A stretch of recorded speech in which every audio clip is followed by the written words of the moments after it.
Says I'm live. Is it lying to me? Am I live? Yeah, I'm live. All right, I hope everybody out there has had a fantastic week. You know, it's been a very long week of repeating myself. But, yeah. Hey, there's Michael. I wanted to know everybody's thoughts on the video that I did. You know, the criterion lost in the focus. There was a lot of points of criteria I left out. No, I always say that. No, I do. Hold on. Where?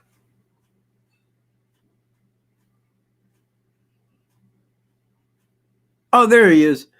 Baxter, please check your email address real quick if you would, and then reply down here in the comments.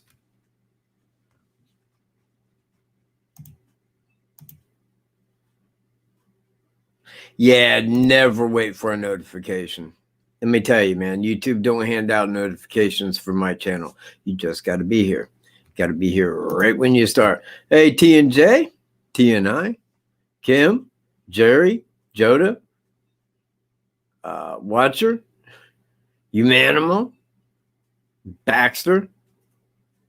All right, cool. Thank you, Baxt. Incog's out there, man. It's a great day to be me. It's a great day to be me at my channel. Because everybody's here. Michael Green knows what's going on. Didn't call him Mitch. Pointing it out. And Elaine, Roy. Hey, I'm glad everybody's here, man. Look, the count's just jumping up there. It must be from people sharing this video out there, you know, liking and sharing. Means the world to a little guy like me. I'm just a little, I'm still a puppy in the way of things. Just like my puppy. Cutest pup I ever seen.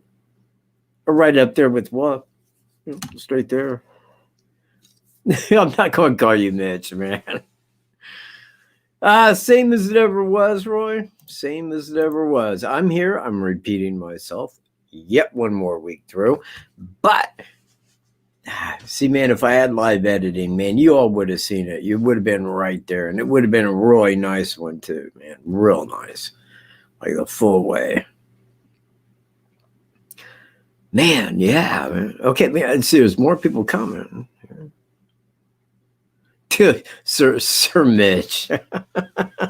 Sir Mitch Green. See, man, you'd be right up there with my other friend, Michael Left Hook Weaver, former heavyweight champion of the world. Mike Weaver. The puppy currently is in his crate for reasons of not whining while I do a show. He's actually about 8 feet to my front.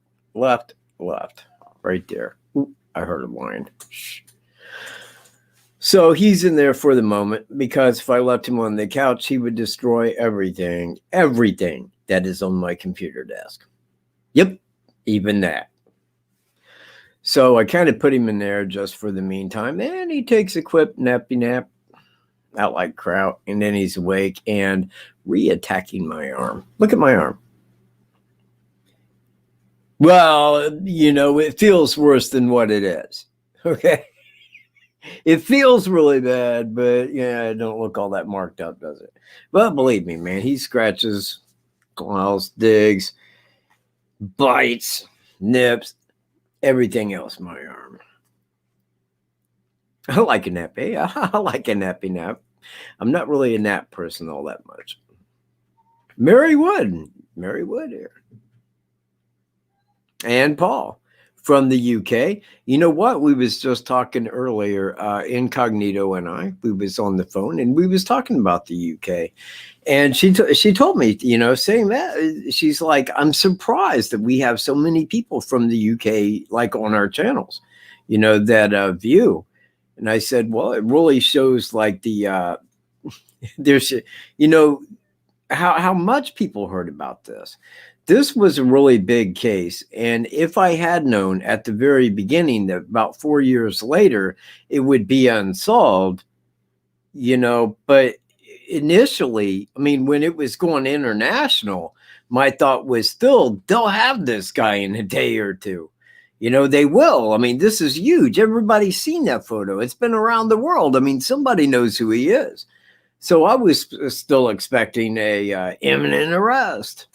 Never happened that the public knows of. But I do. And I got it right here. And I'm fixing to give it to you in just a minute.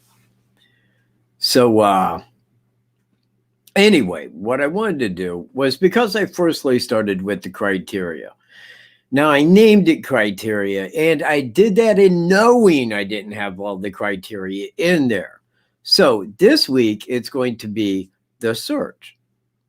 Okay, that's the video I'm making, the search for the two girls. And that starts at them being dropped off, but then goes into, you know, the time when the family had showed up, the family called law enforcement, people came in to search, you know, when we had that going on the night of the 13th. So I want to cover all that. That way everybody's caught up with the search for the girls. But then I want to go back in and discuss the entire timeline of the events of that day. Like, you know, in every direction, the way I believe, quickly note, I said, I believe that it occurred. And I'm not talking about what happened to the girls. I'm talking about the timeline of the events through that time up to the time of the suspect leaving the area. So that will be the one after next, but this week will be the search. And not to sound like Bill Cosby, see, and again, if I had live editing, I would have had a Lemon 714 Quaalude in the background right there. You know, y'all just got hot Cosby. All right, well, okay, it's the best humor I got presently. Just roll with it like I do, man. Just, you know. So anyway,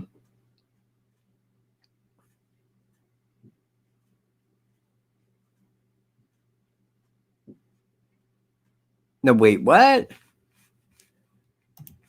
Well, why don't you join me or call me? If you can only call me, just put down here, I can only call.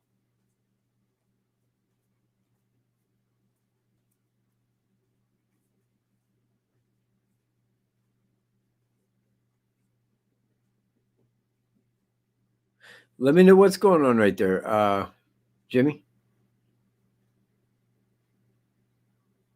Well, I wasn't trying to sound like him. I was just demonstrating the fact of Quaaludes. You know what? I will be 55 in as so many days. I will be 55. Never once, believe this or not, have I ever taken a Quaalude. Never did. Never have. Never even seen one with my own two eyes, outside of pictures. You know, they'd come and left, man, before I got around to it. You know, apparently. Quaalude pudding. Would you like some Quaalude pudding? You mean more?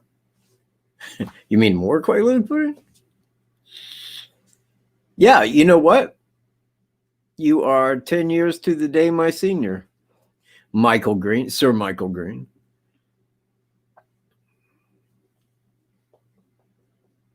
33 days. Really, is it? Guess who became a Mason this week? Nah.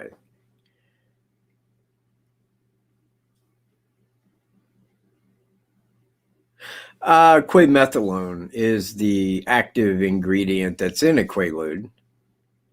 It can be made in a chemistry. I mean, you know, a person could say, I'm making quamethylone and then dividing that out. You know, it's not that it would be impossible for someone to make, provided they knew what they was doing. But at the same time, who's going to go out there to try to make Quaalude? You know, I mean, if you got a chemistry set, LSD is probably your better. Yeah, if you got like a college chemistry, you know, you might want to be making some LSD. Ladies and gentlemen, I have on my show right now, tell your friends, phone your neighbors, wake your puppy up, grab your kids, and gather around the monitor. Because tonight on my very channel, I have as a very special guest, Baxter, the Wonder Dog, and owners Jim and Dottie. Ladies and gentlemen, here they are. How you guys doing this evening? And owners Jim and Dottie. Ladies and gentlemen, here they are. Hello. Michael, how you doing? Hey, doing well. There he is. There's Baxter. How you guys doing this evening? Good. Good. Everybody see Baxter? Yeah, I can. Yeah, I can. Hey, Baxter, get his attention. Hey, Baxter. There he is. You know, he looks so much like I think my dog's going to look like. I mean, he's even got the ears with the markings. You know, I hope he looks quite a bit like Baxter. So you are on the show tonight because you know, what's that been? That's been over a week ago when we went out to Monon High Bridge Trail, the four of us, and we wanted to discuss, you know, our visit out there. Okay, Mike, I'll start off. We wanted to discuss. Kill YouTube if you would, or mute it.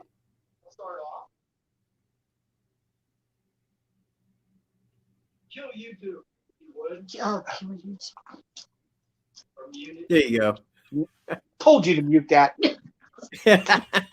I told her to There mute he it. is. There's Baxter. Mm-hmm. Turn this off. TV. There you go. Told you to mute that. I told her to mute it.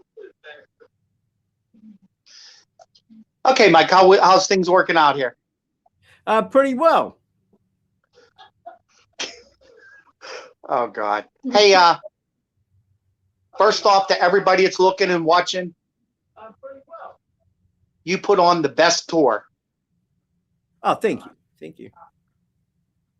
And to everybody that's looking and watching, Hey, anybody that Jimmy, yes. could you kill YouTube or mute it? Hey, anybody that, Jimmy. Hold on, I'm working on that one. Okay. Or mute it. Hold on, I'm working on that one. Okay. Is any better? Yep. I'm still working on that 10-pound lighter button. Yeah, you got it covered. So anyway, we went out there and I got the video here that we can view through. But we made it out there. And you and I headed across the bridge. Can you hear me all right? I can hear you just fine, sir. Okay. And across the bridge. Can you hear me all right? I can hear you just fine, sir. Okay. And okay, Mike, how's that working out? fine. Hold on. Technology. Oh my Lord. Yeah. Okay, Mike, how's that working out? Fine. Hold on. I guess I'm not doing it. Yeah.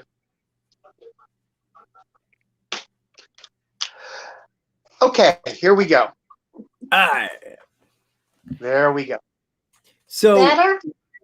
yeah. Well, I mean, then that way we don't hear like what's being said repeat, you know, right there behind it. You get feedback like that. Okay. To anybody that's watching and everybody that's watching, we took a ride out to Kokomo, which is 15, 20 minutes from where Mike picked us up, or we picked Mike up. And there is so much history out there. And I missed time that we could have went to see James Dean. Yeah. You know what? We could have. And just to let everybody know that Mike is putting together a package for us because there's so much to do out there. There's a big, let me get this right. There's a bull out there named Joe. And there's a tree. Then there's the Kokomo Manus.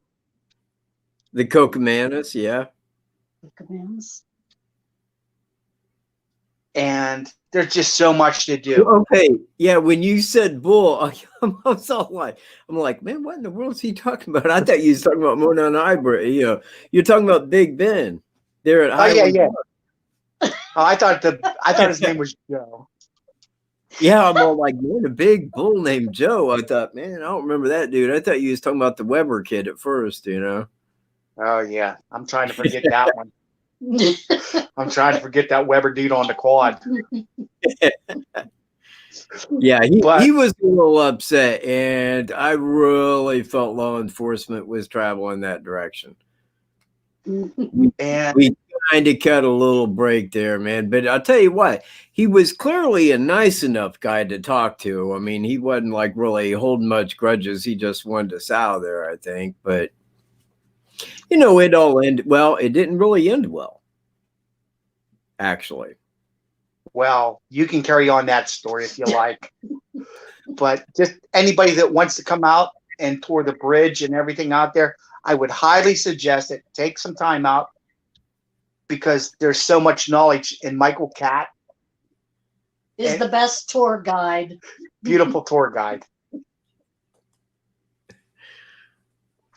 So we got out there, and I was kind of explaining the trail to him. I mean, as we went in, and I said, note that all the houses to the left, when you're walking south toward Monon High Bridge from Freedom Bridge, all of that's private property because you can clearly see the back of the houses from there, correct? Correct. So all the way up, no, actually all the way, when you enter the trail from Freedom Bridge, when you walk all the way, like 15-minute walk, man, up to Monon High Bridge, absolutely everything on your left-hand side is private property. Yes. Because it's all individual houses. You hit the secondary entrance right across the street's Mears, and Mears owns everything on that left-hand side on the other side of County Road 300, all the way up to Ron Logan's property where the graveyard is on County Road 300. Right, where that metal cattle gate is, that's Mears property across the street, correct? I'm thinking the metal. Oh, you mean right there? Yeah, exactly. Where they closed that at the secondary entrance. Exactly. Yes. In Right. fact, I kind of wonder. No, I mean, I think that entrance into the trail would have to belong to the trail. Because I don't think Mears would want people entering into the trail or being on their property and thinking it's a trail and get injured. You see where I'm at? I do. Yeah. So then we arrive at the secondary entrance. And before that, which was really cool, because he called Baxter back to us. I went back to him because I wanted a video of Baxter, like, you know, running. And he like ran right up to the camera, which was really cool. Got that on video. I also got video of the, now that ain't the shack. Now you said that the shack is on down, correct? On down Deer Creek? I don't know. I just heard about the shack and they kind of eliminated that theory a long time ago. Well, in all the areas I've been there, I have never been to that shack. But at the same time, you know, when you look at the time that he was seen leaving by Flannel Shirt Guy, and you know the approximate time that they were abducted, he wouldn't have had no way to get them down to that shack and then back where they were left, set that crime scene up and then leave, because that crime or the shack was never taped off. It was never a part of the investigation.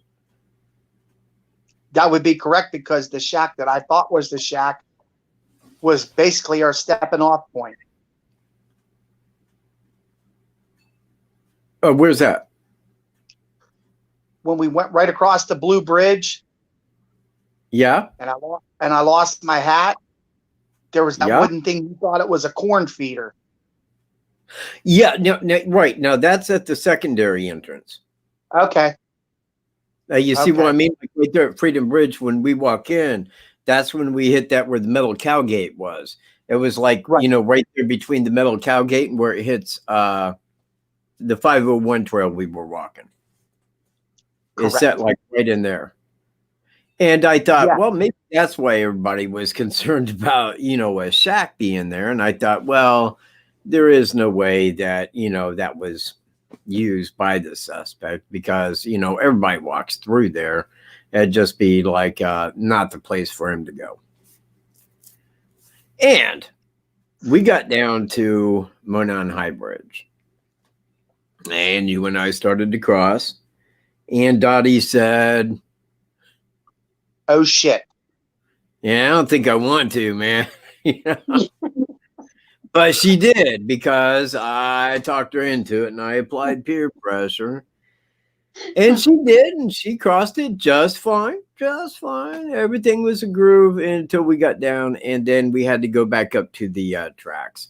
And she slipped and really did some damage to her leg.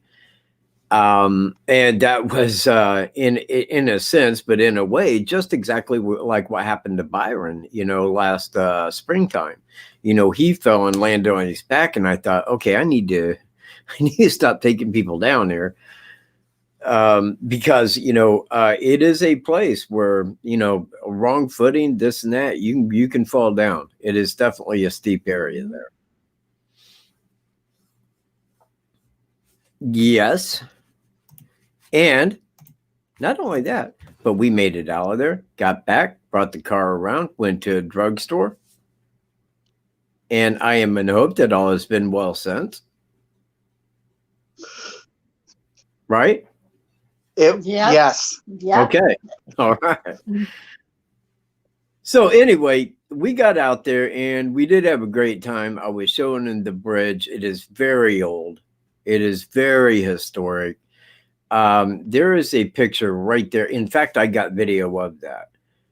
Right there where that bench is at the secondary entrance that Dottie was sitting at waiting for us. Yes. There's a stand there, and it talks about the guy's last name was Whistler, and he would give tours of the bridge down there a long time ago. And they have a painting of him like leading a tour right there with that Monon High Bridge in the back. Don't know if you've seen that or not, but you know what? I'm going to go find inside. I know I got the video of it. Keep talking. Entertain people for a minute. Go ahead. I will. So if anybody wants to get a hold of Michael and take the tour, especially when you're older and you don't want to get on rides, there's so much to do out there. Would you say the prices were good? Oh my, yes. Everything was good. We stayed in a hotel for 2 nights for $136. Yep. Oh, wow. Yeah. And we went and had catfish. I had the blue, and what it was, because we went to the Windmill Grill, positively amazing food there, and they had, I think it was called the Blue Burger, and it was a bacon burger with blue cheese on it with all the fixings. It was fantastic. Loved it. But we kind of had a miscommunication because he wanted to go to the Windmill Grill in Kokomo, which sits about 20 miles to my east. And they was coming from there to pick me up so that we could go west to Delphi. I said, well, they got a really good place that serves catfish. And he's like, well, fantastic. We'll go there. Then afterwards, he was fixing to go there. And I'm like, oh, no, man, that was a restaurant in Delphi I was talking about. So we ended up going all the way back into Kokomo, and they had their catfish. I had the Blue Burger. Amazing. So, and I thank you guys kindly for that. But Michael, Yeah. like the dude from Whistler Woods, you got to put on your own tours. Yeah. Well, see, now I'm trying to find that because I know, let me see, right here. Let me find right there. You know what? This is probably it. I went there. Hold on. There it is. Oh, that is Whistler's Woods. Kind of cool. Hang on, let me get this centered. Hopefully I do. Yeah, that works. All right, let me show this here. And this right here is taken right there at the secondary entrance.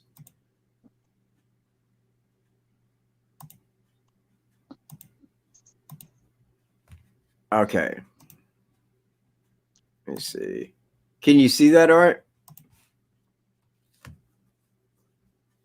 Hello? I'm here. Okay. Can you see that all right? Yep. Yeah. Okay. This right here is the picture I was talking about, and right there in the back is the painting. Now that right there looks like he's on the south side of the bridge, because this right here, that facing wall with the water coming off of it right there, is right on the northeast side. So if we was up there at the first platform, we'd be about right here. And that right there is so they're on the south side, facing toward the northeast side there, which seems a little weird anyway, because the trail system's on the other side from where they're at. And this right here, somebody correct me if I'm wrong, but even when I was looking at it, I thought, that looks like a seagull, man. I know there ain't no seagulls around Deer Creek. See where I'm at? It's like last time, it must have been like in the 1800s when seagulls landed there. So, Yeah. let's see. There we go. So, anyway, we got back, and after getting Dottie bandaged up, we went back to the cemetery and got out. Now, I did get video of the ravine, both ravines. And I think I got a few videos of that, and I'm adding that into the search video, as well as like when they were found, because I can show the terrain where it goes up and then back down. But you know, that really only concerns us because he had to leave. Not a seagull? What do you?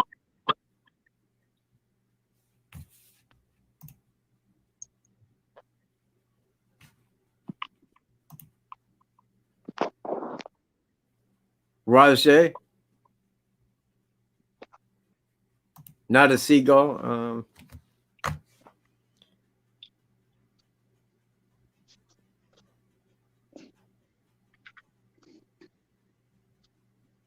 Anybody here?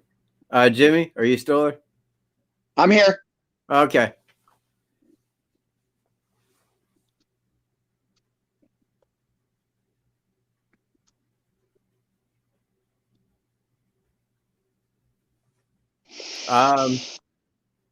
Anything that you want to discuss about the trip, Jimmy? It's worth the trip out there, and it puts everything into perspective. The north side, the south side,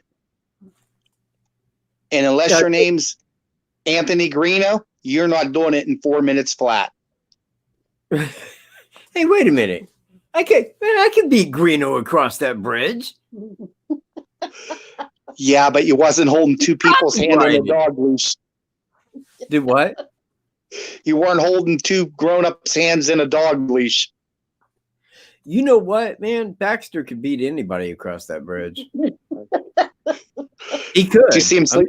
He was pulling you. Yeah. I know. And after the fact, when we got busted doing what we were doing, Yeah. on private property. Yeah, well, that's what they state. I know. But I think the railroad and the Deer Creek easement cover the main of that, and I think he just didn't want to say that. But look, I'm telling you right now, if the county bought that, they did not give him the property under it. It still maintained the easement because that's what the railroad owned. That's what that they had jurisdiction over, was the easement. But if I was quick on my feet, my correct response was, did you see a dog running around here? I'm only here. I'm looking for my lost dog. There he is. Oh, my. Thanks, thanks for snatching him up there. Yeah, he went running across the bridge ahead straight down there. He loves water. Oh my! Hey, Mike, I tell you what, I'm going to let everybody know that we had a great time, and when the weather breaks, everybody that's viewing this should, if they have the time and the means to get out there and go look at it. But I'm going to let you get back to your channel, and me and Dottie's just going to sit here and watch all the people just text in and stuff like that. Okay. All right. Now, do you want me to take you back out of the thing here? Yeah, but I'll tell you what. Here's what we plan on doing in the when the weather breaks, because if nobody follows this from the Mon High Bridge, you're probably a half hour away from James Deanville. Mm-hmm. So you can go out and see the James Dean Museum, visit his cemetery, Ryan White's grave. Yeah, Ryan White's buried. To cover on that, Ryan White was, I believe that he had hemophilia or something along that line, because he needed blood transfusions, and from one of them he contracted AIDS. Now that was right in the mid 80s. And he gathered like a lot of attention, on him, because at school he was bullied. My stepmom worked with his mother at Delco. I believe it was Delco, or was that Chrysler? I forget where she works now. I had to ask my stepmom. But, worked with his mom, and he got a lot of celebrity attention from that. Michael Jackson, Elton John were at his funeral here. He's buried right there in Kokomo. Also, let me see, who else is buried in Kokomo? I know Chief Kokomo is buried in Kokomo. We got a few famous people buried in Kokomo. Not all of them yet. Got to give me time. I'm not going to be quick to be leaving. Plus the other unsolved mystery or crime. Oh yeah, Judith White too. Yeah. Do what? Eamon Green. Amber Green. Yeah. Amber. Well, yeah, but that's Michael Griffey. He's the one that wrote those books. Actually, he did the research on the front one, getting the newspaper articles for Lynch, the Amber Green story. And the second one was called Lynched, a story of forbidden love. He wrote that one. Both of them are really good. And you know what? If it wasn't for Michael Griffey doing those books, nobody today would even know who Amber Green was. Nobody would. But that's on one of the spots to see on your tour guide. It is. You're correct. Because it's actually marked out in the middle of a cow field. Hey, right here is this. Hold on. Let me kind of share this out there real quick. That way everybody can see it. This is his gravestone, if you can read that. And I know it's going to be hard on there. But they had him as Abner Green, not Amber. See where I'm at? Mm-hmm. Yes. They didn't put his name on there, but right there, that's the date he was hung. And he is buried exactly where he requested to be buried, in Lick County, Ohio, in the same graveyard where his sister was buried at. That was his wish. So, let me see. Yeah, they ain't the one that I wanted, though. So I want Amber.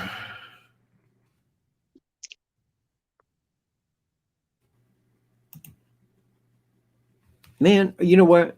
Seriously, this should be just easy. Just easy is all I'm asking for here. The easy stuff.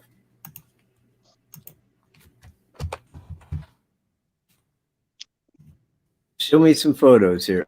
Oh, man, come on. I'm over it. I'm over it, people. It would have been easier, wouldn't it? Here, just let me go to Google.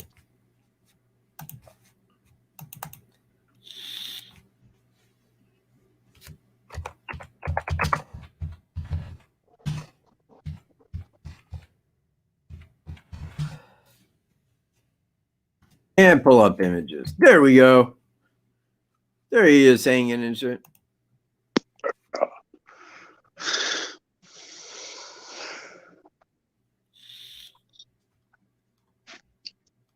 That's Hammer, bro. Swanging. Now, see now down here, somebody asked me what a cat's doing. I'm like, yeah, I think it was a dog. Can't swear it, but it looks way too tall to be a cat. Too long-legged. Looks like somebody's dog there. See, October 22nd, 1887, man. Wow. Yep. Now tell me you don't look Amish. Tell me you don't. They actually put his hat on him. They did. They climbed up there and put his hat back on him, man. Like, nah, man, if we're going to get photos, man, we want his hat on him. We want it to look cool. Dewey's hat on. Bad news. Well, yeah, but allow me to explain, people. There's some serious truth there, man, with Hammer Green. That was back in a day when a farmer's daughter was abducted and probably killed by a person. They went on horseback all the way to Texas to get you, bring you back, and they didn't even let you get tried. They break you out and take you down the road and hang your ass. 250 men on a horseback said, give us Hammer or we're going to break him out and hang him. Sheriff said, that's what you're going to have to do. And they did. And they hung him. Newspaper reporter was right there. Mr. Mabbitt, Luella's father, was there. All 250, everybody was there. They're all like, yeah, I wasn't there. And they all got over on it. Every single one of them. Straight went out and lynched that man. And there was nobody, to my knowledge. Now, they said they found remains that belonged to Luella Mabbitt, but 55 dentists said it was a 55-year-old tobacco chewing man. So Mr. Mabbitt didn't bury her remains there at the family plot, but let him bury him over in Lafayette. So those are two unsolved murders right there. The probable murder of Luella Mabbitt and the two girls right up the road. Tell me I'm wrong. Right up the road from there. Directly up County Road 200, and it takes you right to the crime scene. And when Michael says that you're only 40 minutes away, you're only 20 minutes away. What? Yeah. From our hotel to the bridge, the big bridge. Freedom? No, the other one. Monon High Bridge? No, if you go past your road too far, the Dick Bronson Bridge. Dick Bronson Memorial Bridge, yeah. Yes. From Kokomo to Dick Bronson Bridge, you can be there in about 15 and 20 minutes. Yeah, that's why I said it's about a 20-minute drive from where you're at. That's exactly what I said. Well, how far is Delphi from where you live? Another 20 minutes. So it's about 40 minutes where you are to when we get to the bridge. And I think I think my timing was pretty good there on my invisible watch. I think I did all right. I think I cut it pretty close. You just need a couple more days to see everything in the Hammer Green, the Delphi, go out to Fairmont. What else was there? Well, you also got the Elwood Haynes Museum. Yes. Plus the Cyberlane Mansion. That's another big one. They also have Kokomo Glass. And you know what? You guys should have went to Kokomo Glass because that would have blew your mind. What's that? It has been in operation since like the mid 1800s. They're piped into the natural gas under Kokomo. Big, huge natural gas mine there. In fact, they say way back in the day, people would just erect a pole, pound it in the ground, and light their torch. So anyway, it's hooked up to that, and the furnace in there has never went out since it began in the mid 1800s. That fire is still running, and they go in there and they melt the glass. They create like glass art. They've made windows for the Vatican. It is crazy. It is Kokomo apoplectic glass. Me and my brother went there, man. It was cool. It really was. You go in there, and it's like a very long tour of a little place. You know everything about that place when you leave. It's cool as shit. Man, the glass in there, it's expensive, man. Real expensive. But it's like artwork, man. It's cool. Highly recommend. I will forget this by the time we come out in the springtime. Put that on your tour guide spot. It's on there already. Okay. But made note. Made a note. And there's one more thing I wanted to say that I keep forgetting. Like my mom said, Jimmy, don't get old. Hey, you'll forget shit. Yeah, exactly. Oh, we did that. Oh, the meat packing plant, which played a big part in that case. Go ahead. The meat packing plant, we went by there too. Hold on. 1 second. I can connect you on this one right here. Yeah. Hang on, people. Now that's the photo, but you should be on Carroll County Museum right there. You should be able to search other Amber Green, like the story behind it. I know that let me go find that real quick, because me and Greeno made a video on that. And Greeno did the voiceover, and it came out pretty well. Amber Green Delphi. Right there. Yeah, it's on True Crime Investigates. Greeno and me, we sat down because when he learned about this, believe it or not. WKAT. Hold on. I don't want to be demonetized. You start throwing other people. But let me get this. And you can watch that, and it basically tells the story very quickly. It's right there. Just copy and paste that little link I posted right there. And that will tell you the story of Amber Green as it kind of happened. But now I was telling Greeno about this. He had never heard of Amber Green. Are you with me? Never heard of the man in his life. And he grew up around Delphi. So I'm telling him about that. And I'm telling him about Llewellyn Mabbitt. And he's like, really? The Mabbitts? He goes, I'm related to the Mabbitts around Delphi.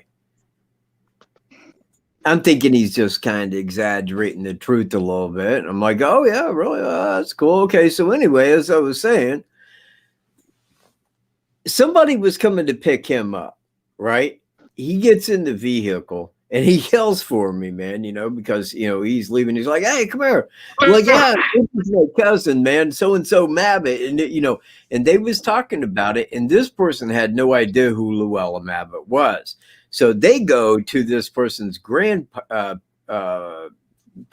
whichever one it was, and was asking them about it. And they're like, oh, yeah, Llewellyn Mabbitt, this is your great, and told them all about it. And I thought, how weird that the guy I'm telling this about to is actually related to Llewellyn Mabbitt. And we found out just that fast, man. It was weird as shit. Crazy weird. Jimmy. I'm here. It's always good to kind of answer when I say things to you. Oh, yeah, you're right. Oh, here, dude. I was just letting you chit-chat away. Oh, yeah, right. But when I got a special guest, they got to be there, man, for backup. You got to be that dude that hops in. Yeah, dude, totally weird. Thank you, Jimmy. I didn't know I had that much leash. Only Baxter has that much leash. Nah, Baxter's got leash. Baxter's got leash. Hey, but on that Amber Green case that you talk about, the only case that I know about that no one ever seen nothing was the one in Skidmore, Missouri. Go on. That murder case in Skidmore, Missouri. What of it? I guess he was the local bully. And Oh, the whole town showed up. Oh, where he shot the guy in the back of the head that was in his truck? Yes. Yeah. And nobody saw a thing. Yeah. You know what? That is so reminiscent of how they did that over there. They're all like, yeah, I wasn't there.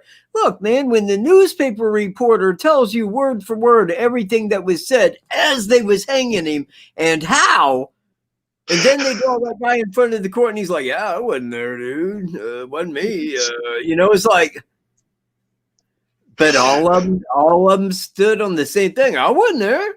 I wouldn't. But I mean, the newspaper report, everybody that was there, what was said, what they did, who hit the horse, it jumped, he was hanging, put his eye, everything. But back then, man, common law, they're all like, yeah, ain't shit we can do, and nobody gives a crap anyway. He's gone. Thank you. That's the way they look at it. When you was telling me and Dottie about the Amber Green case, all I could think about was the bully from Skidmore, where the whole town showed up. That, and it really is like that.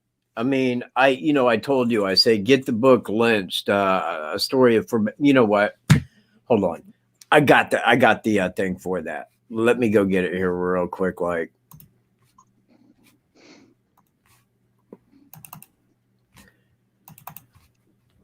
But get this book, and the other one is just as good. There it is, just that quick. The other one is, hold on, is just as good, but mind you, it's all taken out in newspapers. The whole story was done by the newspaper articles that was coming out. So that's where you buy the book on Amazon. And that is Lynched, story forbidden, Michael Griffey. But he wrote it, and I had him on my channel, and I did an interview with him. But he was down in, I want to say like Costa Rica or somewhere like it, down South America. And he had real bad internet down there. So it was kind of hard because I connected, on the here, like same as I'm doing with you. But his internet kept pausing, delaying, and it was kind of hard to hear what he was saying. So when he gets back here to Indiana at Delphi, we're going to set up and do that again. But just like in Skidmore, that was Amber Green. He was a local petty thief. The book describes him as being Herculean because he was 6'2". Most men did not exceed 6 foot back in the 1800s like that. So he was very much a local bully, a petty thief. Most people did not like him. And Mr. Mabbitt, a very pretty rich farmer, did not enjoy the fact that his daughter was seeing Amber Green. He had issue with that. And oddly enough, by whatever circumstance, it does appear that Amber Green did abduct her, and she did die. Now, I'm using Amber Green's brother, and he got out of prison because he killed a Brubaker. The guy's last name is Brubaker. We got a lot of Brubakers around here, and they're Amish. He killed him in Young America, shot and killed him. And upon looking at what they had for it, I'm like, that's clearly evidence. He shot at the guy's feet and said, don't come any further. I fear for my life. If you take another step, I'll kill you. The guy continued toward him, and he shot and killed him. Okay, that's self-defense right there. The guy had already hit him. The guy had already, so that was self-defense. It was right there on the road, and yet they gave him they gave him life for that. And he had to go up to Michigan City Prison, do life, which was 25 years, got out and returned back to Young America. Well, base spot in the road, man. I could walk there. It'd take me about 2 hours. 2 hours walk, if that, up the road right here from me. And returned there. Now, he was talking to the barber, and it's in the first book, I think. No, it's in the second book. The barber asked him, well, whatever happened to Luella? He said, all I know is, or he asked him if his brother had ever told him what happened to Luella. He said, the only thing that he ever said to me, and now remember, they was like on horseback, went down Texas, was, all this and that. He said, the only thing he ever told me about Luella was that she got pregnant. He got her pregnant. They went to a doctor to get an abortion. The abortion was performed. She was bleeding badly. They left. Now, the doctor did this, I believe, illegally and would have lost his license for that. So since she was bleeding and going to die, she died. And he said that he buried her alongside of the Wildcat Creek. See where I'm at? I see. Crystal clear. So, it really wasn't matter, because when he was there and they was going to hang him, Amber Green said, is Mr. Mabbitt here? And he stepped forward and he said, look, we don't want to kill you. He goes, yeah, you do. That's your business. You brought me out here to hang me. He goes, and there isn't a damn thing I can say that will change that. Not one word. Well, if you tell us that my daughter's alive, we won't kill you. He said, she is alive, and it still won't stop you. He told her, he says, she's alive. She's down in Texas staying with this guy. And there was a guy down there by that name who had a woman that he was married to that looked a lot like Luella Mabbitt, but they had moved and went up to a butter where his brother made butter in Chicago. Never found that guy. So anyway, it's very weird. And it's a good story. It's all true. But to this day, unsolved murder. If in fact a murder. Hey, Mike, I'm going to touch on one thing before I let you go. Go ahead. On our way back over the bridge after Dottie was injured, Yeah. me and you had a conversation about the 2 different dates on the tombstones. Yeah. And I don't feel it's my place to say, but one's on the 13th, one's on the 14th. Yeah. And if you remember the conversation, if you want to take and elaborate on it, feel free. But then we talked about that MASH episode. Yeah. I believe, and again, this is speculation based upon what I know only. Keep that in mind. I'm not saying that this is how it happened or what occurred. But girl number 1, the oldest girl between the two, the date of her death by the coroner was listed as the 13th. It was clear that she died at the attack. Now, the other girl, the younger girl between the two, her certificate, where the coroner had signed that, was on the 14th, the day after. Now, I heard that it was for the reason of when they was found, her body still had some warmth, showing that she had died not all that long before they were found. So, and that says to me, because the people that was out there in the search party, hundreds of people the night before, the fact that she couldn't get up and respond to them in any way, nor be mobile, said to me that she probably had a very critical head wound, something that would kind of incapacitate her. So I feel that it could have been a head wound, because I'll put it to you like this. If I was stabbed in the belly and I was going to live that long, even after having been stabbed in the belly, I could have got up and walked out of there. I could have found a way to get out of there or to yell. There would have been a way that I could have communicated where I was. So I do believe that she was mentally incapacitated, due to a head wound that was pretty bad. And I feel, and even with irony of the sheriff's words the night prior, because when he called off the search due to darkness, 1, there was no signs of foul play. He said, if in fact they are lost out there in the woods, the biggest enemy overnight will be the weather, because it's going to get very cold.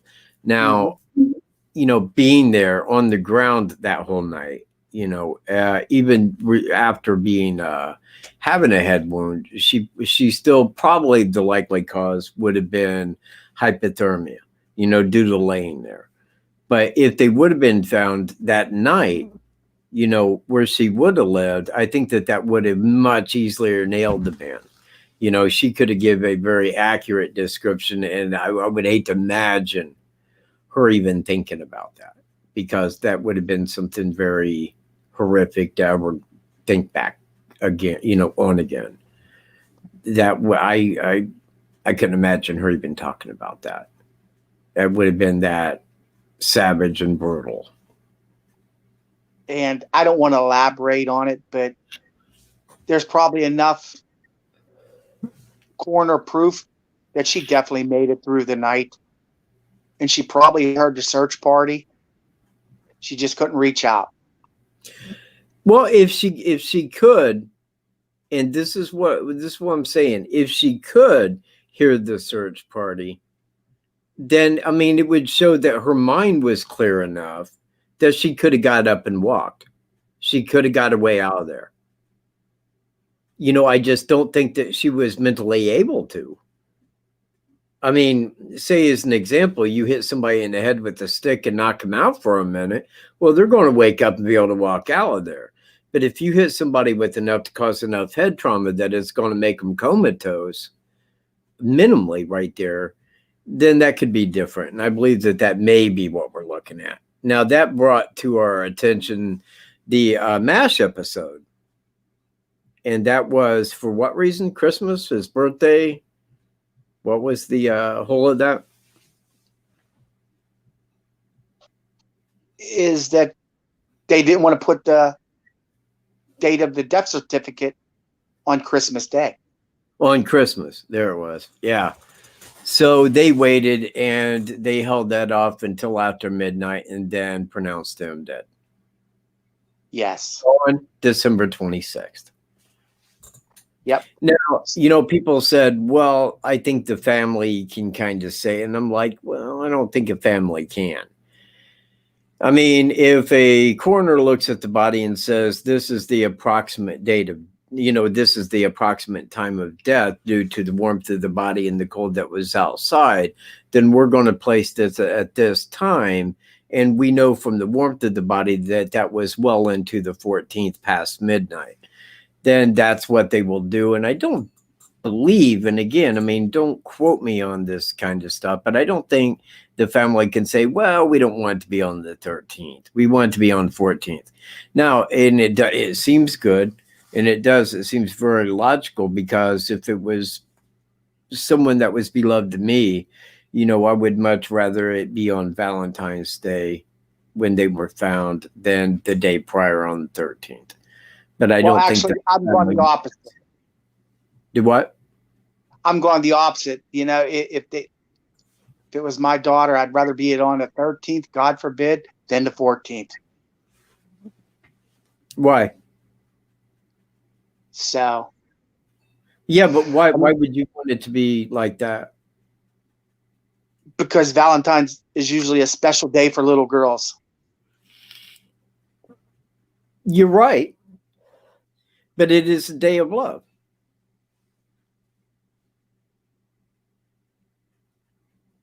It is. It would be a day of, I lost my girl on that day. It's right there. I don't know. And it could differ between people, but I just don't know that the family would side in and say that. And then the coroner actually go, well, okay, we'll mark it like that. Because it's really denying the critical, that they know. They'd say, well, clearly she died on the 14th. Exactly. So basically that means exactly. Well, that's the direction I was going, Katie. Thank you for bringing that up. Because 13 is a bad number. 14th, though, day of love. It just seems more logical to go with the 14th. But again, you don't want Valentine's Day ruined like that either, but it could depend on the person. True. Hey, Michael, we're going to let you go and get you to the audience, okay? All right, man. Hey, Jim, Dottie, Baxter, where's Baxty? Let's see if we can do this. Did There we get he it yet? is. All right, man. Peace, you guys. And thanks for getting out here, man. I'm glad that you guys had a great time. And I hope that, like, you guys get back here this coming spring, it will be even better. All right. Okay. We'll do the full All right. trip. Thanks, Mike. Thank you. Bye. Hold on. There we go. Nope. How in the hell do I do that?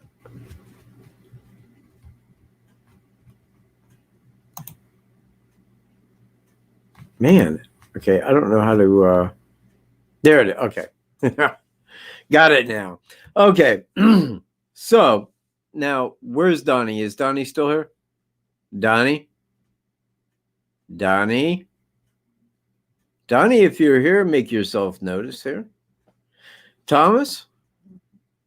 How you doing? Instant Noodles, love your show. Watching from Australia. Man, you would never believe the amount of people that reach me from Australia. Never believe it. Never. You know what? Listen, this is important. Not to the case, just in general. The other day, I'm watching a guy, okay? And it's on YouTube. You should be able to easily find it.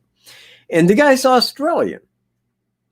And he said, yeah, I bet I would recognize a lot of the American accents. Okay, so he's watching a video with people from differing states in America speaking about their accent. And it was really weird because they had one person from Indiana there, and they said the same thing I do. I don't even think we have an accent. Yeah, I don't think we got one in Indiana. You go north, south, east, west, you start running into them. But around here, I mean, it's like everybody speaks just like they do in the movies. They don't really have a differing accent. Anyway, so he's sitting there and he's listening to all these people, Southern, and he's like, yeah. So, yeah, I can hear that. Now, there's a lady on there from Massachusetts, all right? She's all like, oh, yeah, I'm from Massachusetts. I can do that whole pocket count in Scotland. Yeah, with some chat. And he's all like, what? He's like stopped it and he goes, was that even English? He's like, hang on, man. He backed that up and he's like, what in the hell is she saying? He goes, that's got to be a different. And he kept going back and repeating that part. We don't sound like hillbillies. We're too far north, Jean-Claude. A hillbilly sounds like somebody down like Tennessee where they got that drawl. Believe me. Nah, some people might sound hillbilly. I know I try to here and there. Try to sound like my dad from Tennessee. Sorry. It begins as mock, but then it grows into an accent. You got to watch that shit, man. You really do. You got to watch Making Mock where it catches right into. But anyway, so he's sitting there watching it, man. Finally, he told the guy, he's like, look up. He said, look up that Massachusetts accent and find out what in the hell she just said. He did not have any idea that was a Boston accent. He didn't even know what it was she was trying to say or say it like. It was cool. And I thought, that's really cool because, I mean, like, even in America, we find the humor in that. I mean, somebody from Boston, hey, can you say park the car in Scotland Yard? Could you do that for me, buddy? Huh? Could you do that? It's funny here, and that's what she was shooting for. But that guy just did not get it. Did not even think it was English. It was cool, man. And I love an Australian accent. Second greatest accent in the world. Second greatest. Behind English. English is by far just super cool. But you guys are right behind them. Totally.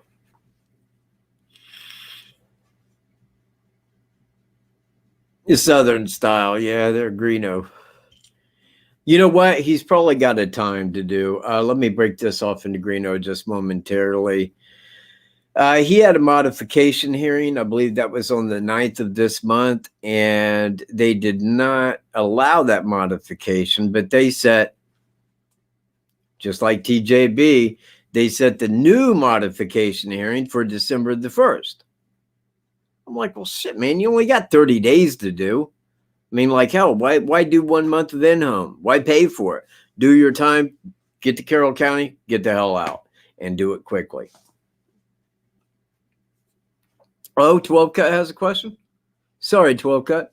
Let me scroll up and see if I can't find it. And did anybody see Donnie? Did anybody see Donnie? Is Donnie out here? I want to talk to Donnie.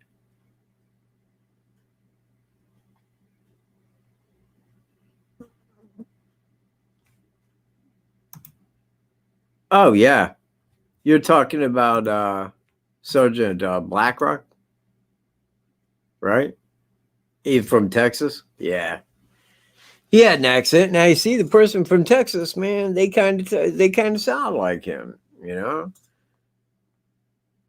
And this was an idea I had. Okay? What if, and listen, especially if you're from the UK, to what it is I'm saying. Monty Python, the Holy Grail. I thought, what if, and I told this to a friend of mine, lives in England. He owns Devonshire Idiot and Co. Great channel. Go check it out. If you like food challenges, shit like that, fantastic, man. I love that channel. And anyway, I was telling him, I said, I think that it would be cool if the Holy Grail was done in America with American accents. You see where I'm at? You got the king with like a queen's accent. You see what I mean? And you go around the thing like that where all of them are an individual accent within America. But all of them must have an accent. You know, a good solid accent. New Jersey accent. Boston. You know, Texas.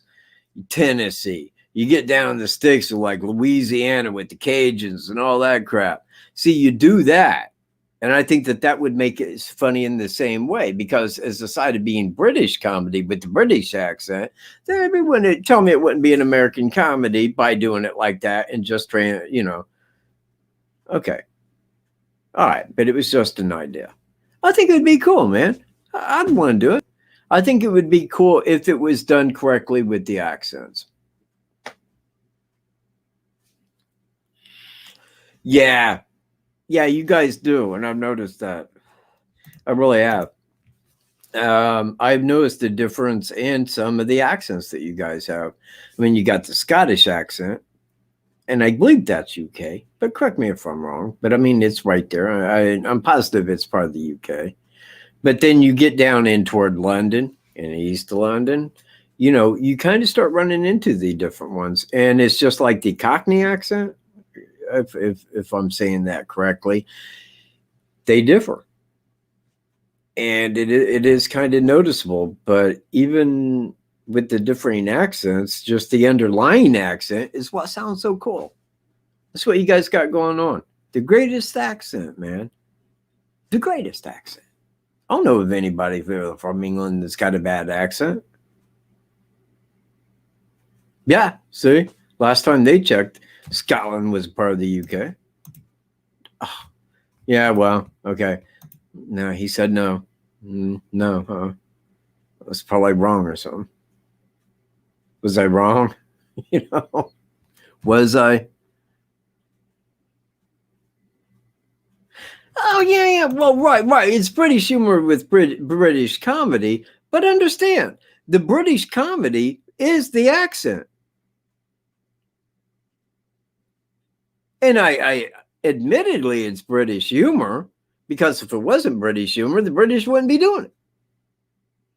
But I always believe, I mean, just in one of my favorite British comedies ever is Help by the Beatles.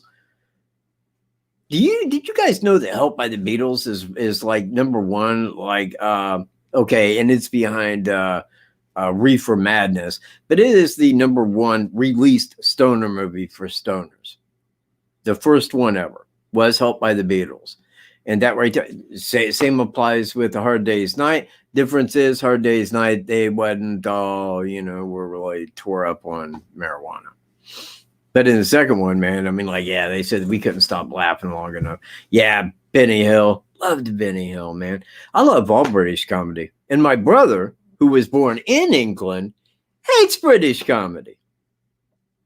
Yeah, somebody help me out with that. I just need to, like, you know, pimp hands strong one time, man. I love British comedy, man. It's my favorite comedy by a long shot. I love the Holy Grail. I love anything Monty Python, Benny Hill, all of it. Absolutely Fabulous. Loved that show, man. Loved it. You hated Benny Hill? Why are you at my channel? Watcher on the wall. Huh? Oh, Faulty, yeah, another one. Cleese. Yeah, Faulty Towers. Love British comedy, man. Yeah, you can't tell it's blurred. Yeah, it is, man. Greeno of all people's like, hey man, check. Oh shit, man, sorry, hit the wrong one. Greeno is the one that, hey dude, man, put red green on. Yeah, he did, man. You know, and so yeah. I watch all British comedy, man. I really love the comedy. I love the accent, man. Life of Brian, all Monty Python, Flying Circus, all of it. Every bit of it. And not only that, but Sanford and Son. Check this out, man. True story. And I know I'm really deviating off the case. Just allow me to make one more point. This friend of mine, Dave, greatest drummer I've ever met. He used to live down here. Now, he had like every season of Sanford and Son on DVD. Do love Sanford and Son. So we're sitting there watching that. Now, the one time I'm up here and I'm watching A Hard Day's Night by the Beatles. Well, in that, Paul's grandfather was on the show, and I thought, well, I wonder if that's really his grandfather. So I went and looked that actor up.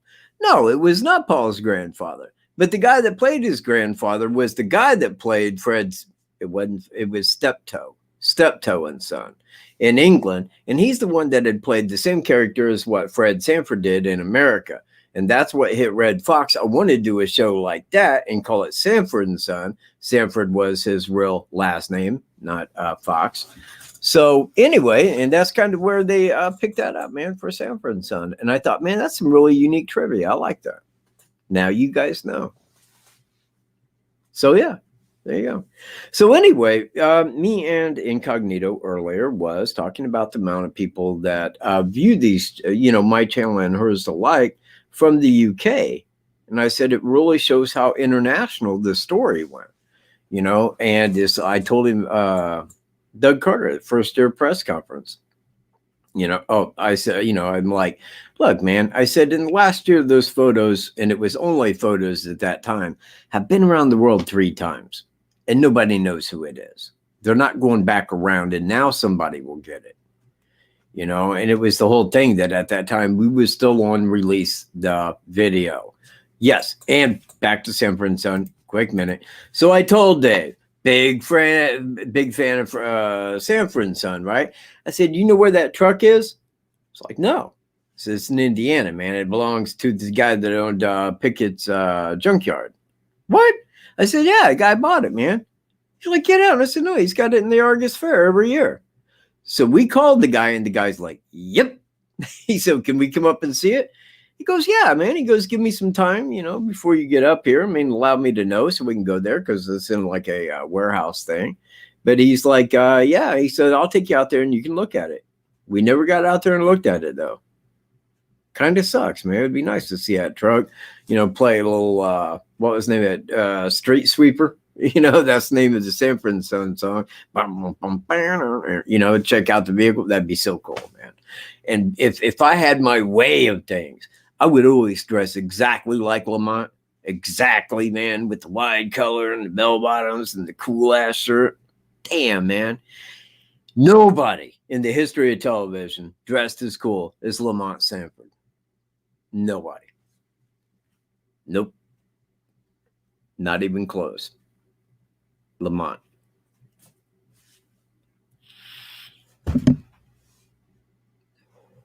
Oh, yeah, Archie Bunker. Yeah, I don't think that was taken off of anything British exactly.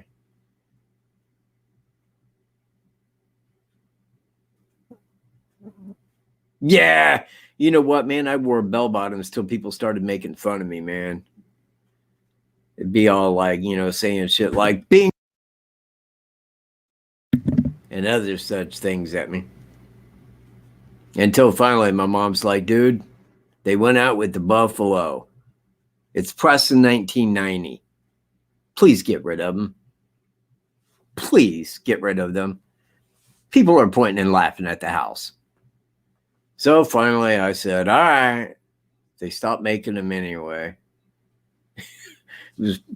It was pre-eBay where I could go buy. You know what it cost, man, to go buy like Levi red tag, man, vintage mid 80s. You're looking at big money, man, big huge money. It's enough I'd like to go back in a time machine and just get a pile of them.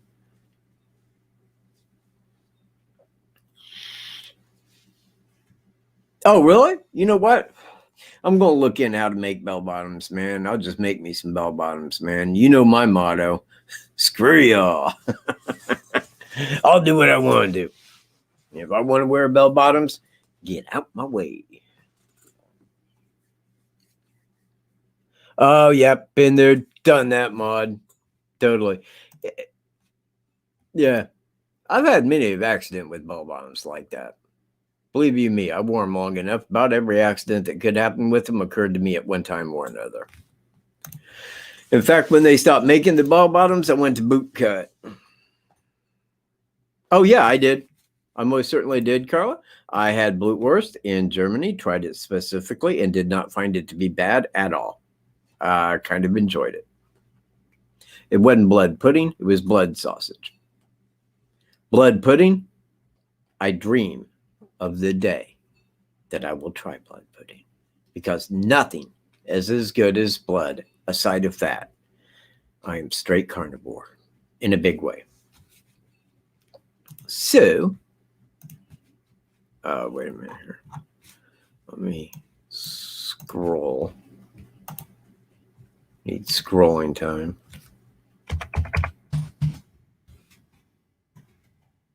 So, let me get back over here. And today, an hour and 17 minutes in, we are going to cover the search. Let me step over here and pull up my trusted file upon the search. And we will read from that. Oh, wait a minute. I don't want that there. Or that. Or this. Exactly. And I shall begin. It works like this. Whoa, I don't want that there. Okay. Got it. Okay. At February 13, 2017, 12 p.m., perhaps minutes prior to, the suspect arrives at one on High Bridge Trail and parks at the abandoned CPS building located on County Road 300 and starts his hike back to one on High Bridge, likely scouting the area for other hikers, as to stay out of people's sight. 12:30, February 13, 2017, 12:15, he arrives at the north side of Monon High Bridge and starts a minutes-long crossing of the Long and High Railroad Bridge. At 12:25 to 12:30, in that approximate time, a lady that lives on the southern side of Monon High Bridge comes across the suspect on the south side of the bridge. They engage in a normal, polite conversation for a minute or two, as recorded by the lady. She saw the suspect, and they spoke for a minute or two. She added that she did not know his eye color, his exact eye color, but she did state they were not blue. Now, the girls decide to go to Monon High Bridge Trail. They discussed it between themselves, then asked the older girl's sister if she could drive them out to the trail. She indicated that she could. It tastes like garbage, man. It tastes like absolute doo-doo. I am not in likeness of this. If it wasn't carbonated and sweet, mind you, I'd probably be drinking water.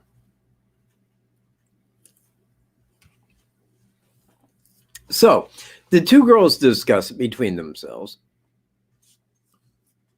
And then hang on. Her older sister took them out there. But I think, and understand where I'm at here, there had to have been a communication because they went out there and was dropped off at 1:35. But it had to be known that her father was going to come back and pick him up at 3, approximately at 3. So they was going to be out there for an hour and a half. Now, her father, before arriving at 3, had already called her phone, and she did not answer her phone.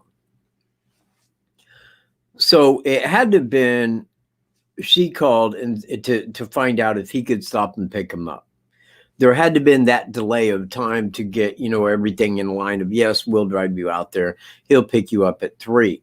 So she dropped him off at approximately 1:35 that day. Hang on.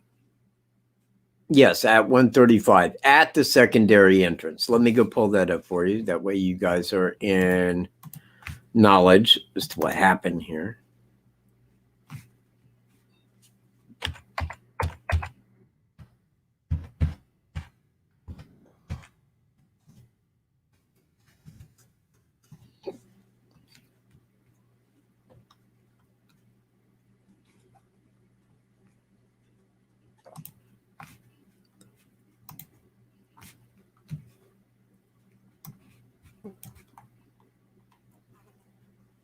What the hell? Huh? That ain't right.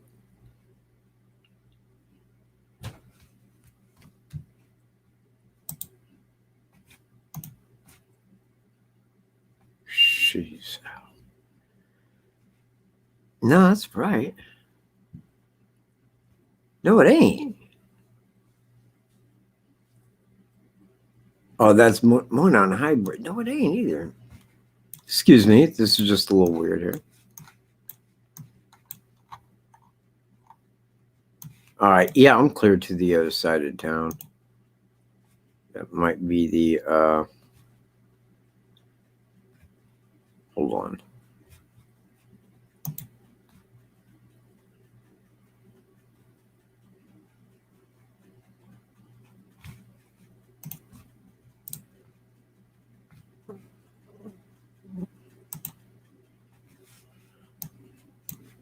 All right. Get back over here. Let me add this.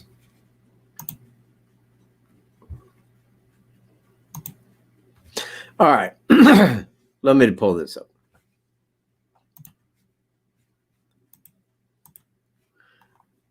Now, here is the secondary entrance. Right here. See this property right here? This is Mirror's property. All of this farm is Mirror's property. Now, they own a lot of property, but right here, straight across, right there, from there, right up this side, right there, going down to here, this is secondary entrance. That's where this trail meets the secondary entrance here. Now, where they meet in here,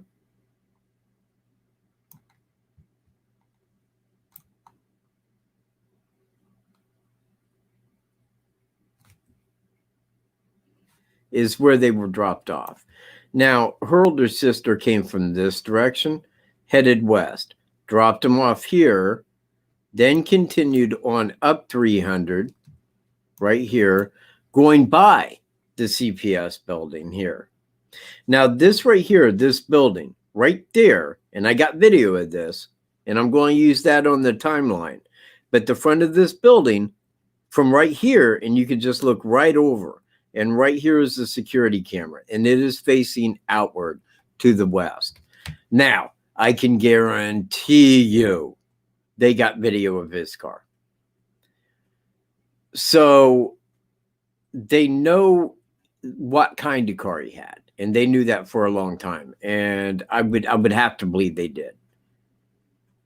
I mean, it was at a distance, but it ain't that far. I mean, it was clear enough that when we was driving down that road and I was getting it, I could see the camera from where I sat, and knowing it could see the car completely. Now, we went up to the CPS building and backed in, and I got pictures of the trail leading this way to here, because this trail comes down from CPS and connects right here to the main. It is where you would go to if you parked at the CPS building. Because, hey, if you're in there to get CPS, man, you want to take a hike, you know? So you just follow the trail down and go for a hike. Anyway, this here is where the girls were dropped off. Now, here's what is weird to me.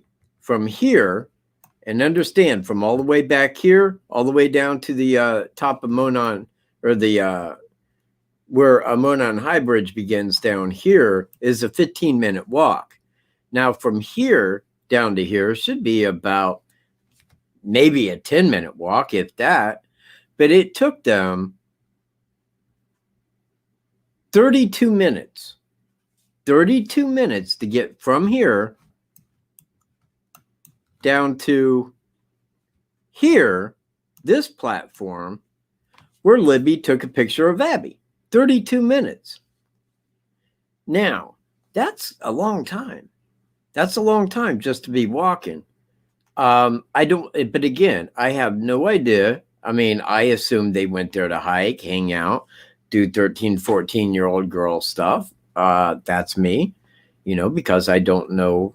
I assume if I was to say to a friend of mine that was 13 or 14, me being the same, I would be like, hey, let's go out to Monon High Bridge. We can go out there, hike, man, take pictures, chit chat, or do whatever, that we're going to do. But it seems to me, because when girl number 2, the youngest girl's mom, seen the picture of her daughter crossing that bridge, she said she knew she was going to be grounded if I ever saw that, because she wasn't supposed to be crossing that bridge. Now, if the girls had intended to get to the trail, and I don't believe it was the first time they ever crossed the bridge, I mean, it seems more likely that they had done it in secret before. I don't think they walked down there and said, this time, let's do it. Believe me, when I was 13, if that bridge was near me, I probably without anybody knowing. It's the nature of, you go out, you explore, you push the boundaries, you cross the bridge, you know it's safe, everybody crosses it, you do that. But 32 minutes. Now, again, man, when I check that time against from me walking there, and again, I started right at the identical area from here, and I walked straight path to here, but there wasn't no hanging out, wasn't no stopping, wasn't no talking or taking pictures, just me in a straight line walk. When I got to there and set up, and Greeno took the time, we had beat them to that spot by 18 minutes. So I would see the crossing the bridge as being the bigger part of that time, going out to the trail, as the most explorative and, what would be the most fun and thing to go do. So I do wonder why it took them that long to get there. But again, it could have been general chit chat, hanging out, taking pictures, and just being kids that age out on trail. Could be nothing more than that. Now, I want to point out something that Holman said. Hang on, let me kill that. Because in an interview,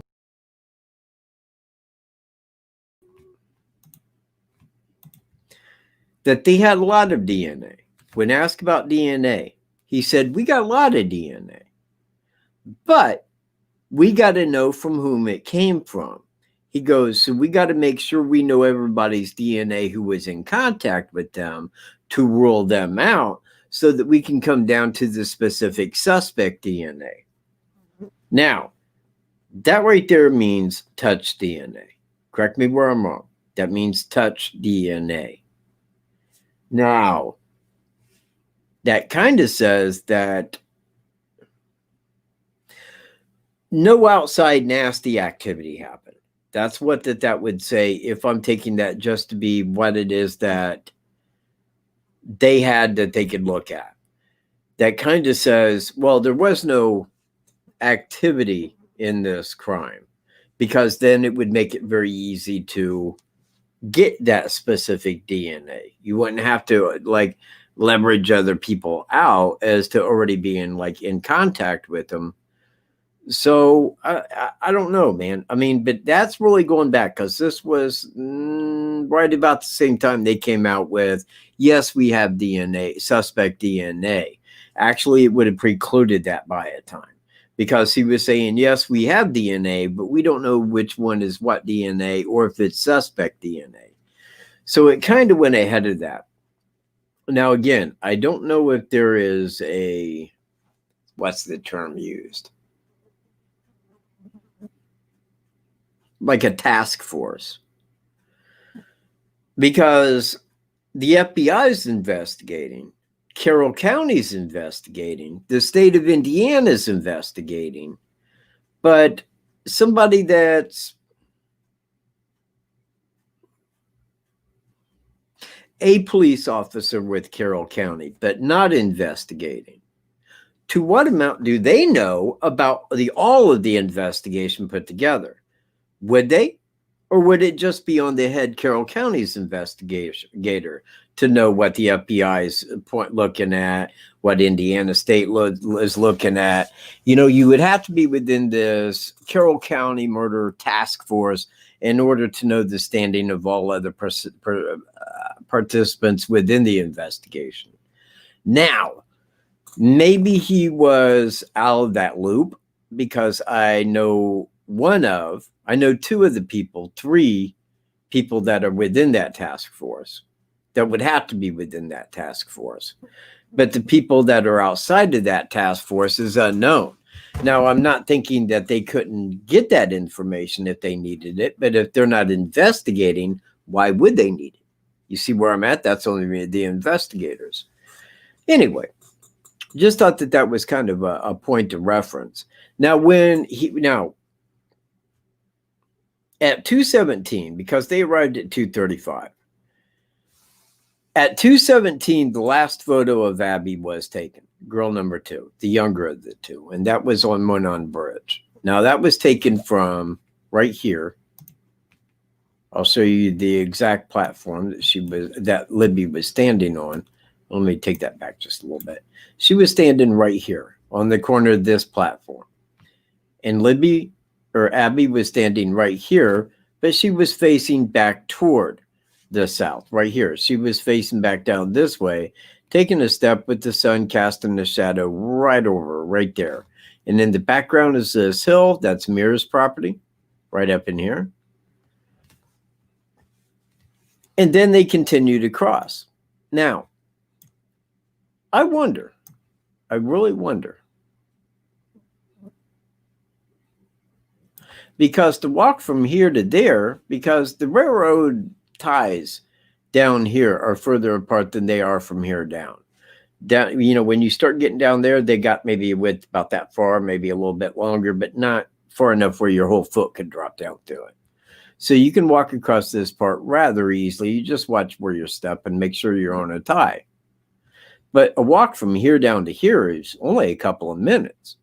Now, if they're walking down this way, and the suspect, who, if he was on the south side of the bridge, and I believe he was, they either stopped here and he walked by, or he walked out to here to get on the north side of him to corral him back to the south side.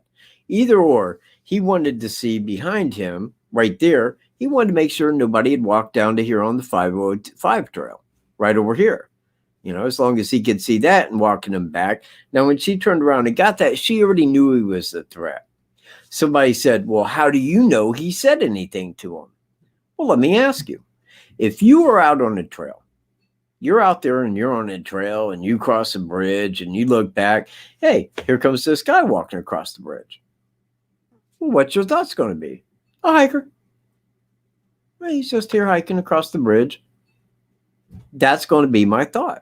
I'm out there hiking. If I'm out there on the south side of the bridge and somebody's crossing that bridge over toward me, I don't think anything wrong with that. Somebody hiking, man, heading to their side of the bridge, same as we're doing. Nobody, I say nobody. There are people out there that would, but I would never suspect a 14-year-old girl to see somebody, an older man, cross the bridge and think that guy's a threat. I'm going to capture his image on here, because who's out there that paranoid? Especially in Carroll County, especially being that age. I mean, if the guy got over there and started saying something, it's like, hey, man, I'll call law enforcement. That's why I feel that there were words, firstly, that made her know that, hey, this guy may be a threat to us. You know, we better, oh, crap. What am I doing? You see, right there it was again. Yeah, you can't see anything, could you? I know. I remember that. Let's try it like this. Bam. So, let me back this way up. They was on this platform right here. This is where Libby was.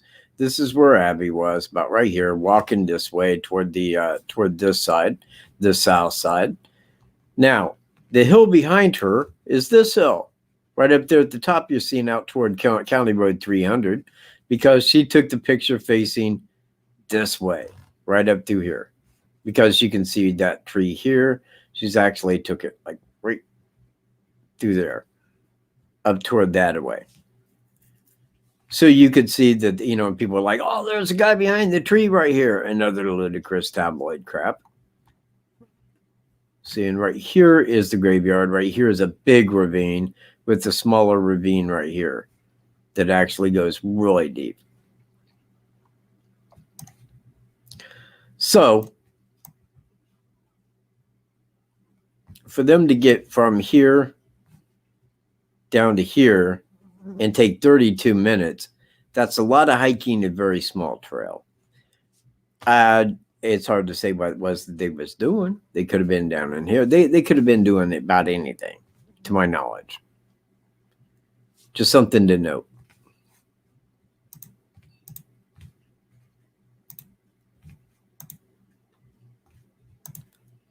What? Help me out. I don't need no help. I understand that it wasn't on. I know that, man. I know that, Michael. I seen that. And this time I seen it quicker. Nobody called. Hang on.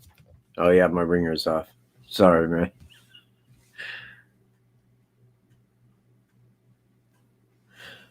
Wait. Whoa.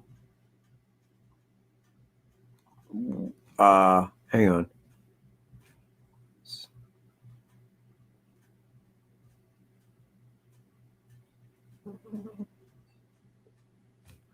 Yeah, thank you. Right. You know what? And that takes me back to what it was I was firstly going to get to. When asked about the audio, Holman said, yes, there's more audio. We didn't release everything. But he said, really, it was just conversation between the two girls. Now, I had heard that before, that there was conversation. And I heard people say that one of them said, is that creepy guy still behind us? I don't think that that's true. I don't know it's true. Because why would they insinuate a creepy guy unless the guy did something creepy prior to? And if he did do something really creepy prior to, then why would they get on Monon Bridge and cross it? Why would then they see that guy coming and they got minutes, literally minutes to get out of there before that guy gets to them? Why would they maintain where they were? You see where I'm at? This is why I'm kind of siding to the south side came out and then corralled him backwards. Because he was seen on the south side at 12:30. Why would he go back to the north side? You see where I'm at? Why would he go do that when somebody's going to come up there? He could say, yes, that's the people I want, walk past him, and then put him at gunpoint and say, keep walking. Don't look back, just keep going. You know, you can get him to that south side. So, you know, it's my thought. There had to have been words from him to them that made Libby understand that this guy could be a threat, and I better capture his, body. That way I can give it to law enforcement, my parents, or let them know what this guy had said to us. And I believe that that's kind of what it amounted to. I don't know that. I could be way off. But again, I mean, let me ask you, if you're at a trail, you're not going to pull it out and just get video of somebody with, nobody's really going to do that unless they had said something that made you feel, hey, I might want this for later because I already know this guy might be an issue to us. Just throwing it out there. And that's why I believe that, yeah, he did. He probably said something to them, either A, when they came in, if he wasn't on the south side, or if he was on the south side when he walked up to them to get them to go backwards, or told them to stand there, or however he did that. He at least said something in such a way as for them to say, this guy might be a problem. You know, we better get this guy on video real quick. And another thing, something to think about. I believe this is the way I heard it spoke of. When speaking about the video of the suspect crossing the bridge, and I forget who it was, forgive me, but they said, yeah, there are a couple of frames that are blanked out of that, because when you put a camera on something, that's what you're filming, but you have no, over what can go into the video from the sides. Now, if I am to assume that Libby was taking the video of the guy, being that it was her phone, then the only other person that would be there beside where Libby would be Abby. And if Abby was standing there with her hands or whatever, talking to him, and one of those hit, they didn't want that to be seen, because I can think of nothing else that would have got into a frame that they did not want seen. You see where I'm at? If it was another person, please stop, tabloid people. If it was another person, they would have known about it. Why? Because the audio was on, and the guy would have been like right there in the frame. And they would have said, yes, 2 people did it. We wanted out that 2 people did this act. So, Dottie Mama Baxter. That's Baxter Mom, man, right there. Thank you very, very kindly. Very kindly. I think that the Blue Burger was good enough, but man, I love Baxter, man. I really do. Baxter's a very smart puppy. Love him. And I'm going to put him in my next video too. And Donnie, because me and Donnie went out there this week. Me, Donnie, and his friend, we went out there and we walked down to the bridge. His friend didn't want to go across though, but me and Donnie did. We got to the south side, and I was kind of relaying the information the way I see it to him, and he was kind of in very good agreement with that. Because I'm like, yeah, right there.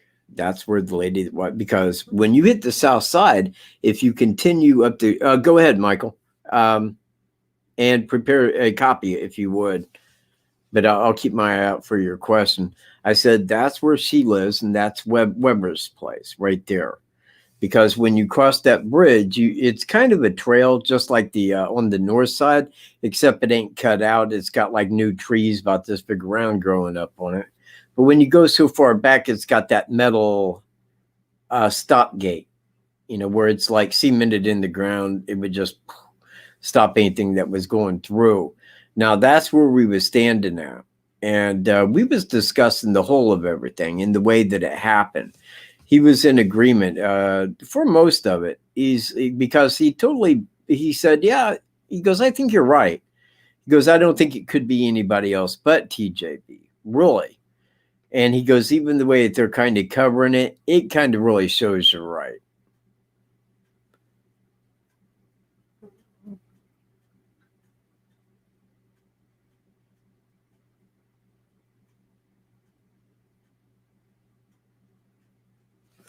Yeah, I don't think so, Anna. Not at all.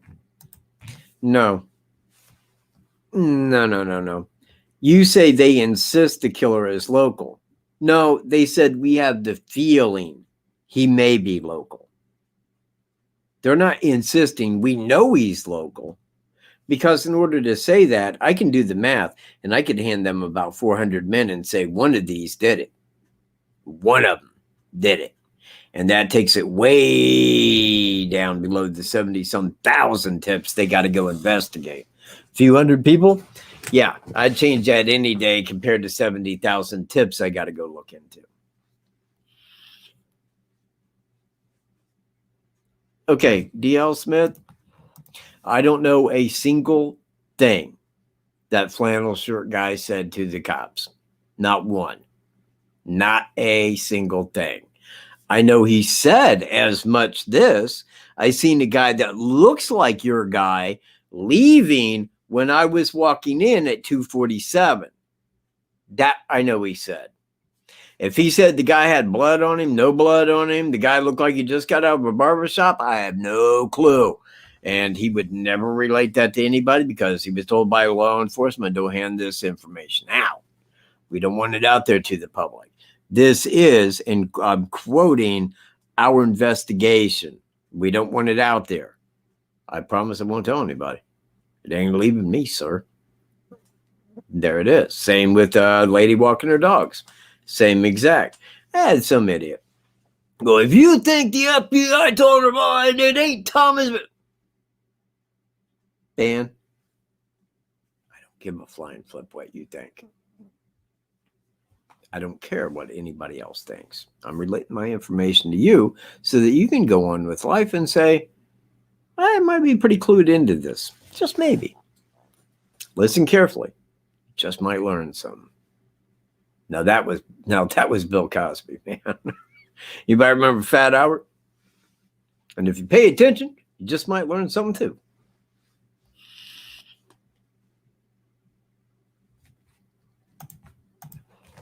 Flannel shirt guy did. At 2:47. At 2:40, there's Skinny. At 2:47, because that's what he told law enforcement. He entered the trail. He parked at the main parking area. Let me pull that back up for you. He parked at the main parking area, seen right here. You drive up, come in, you park here, you get out, you walk this. This right here is a big stand with the buffalo right here. Now you walk across Freedom Bridge over to here. This got the seating bench here, here. Got the camera over here. This is where the camera is here.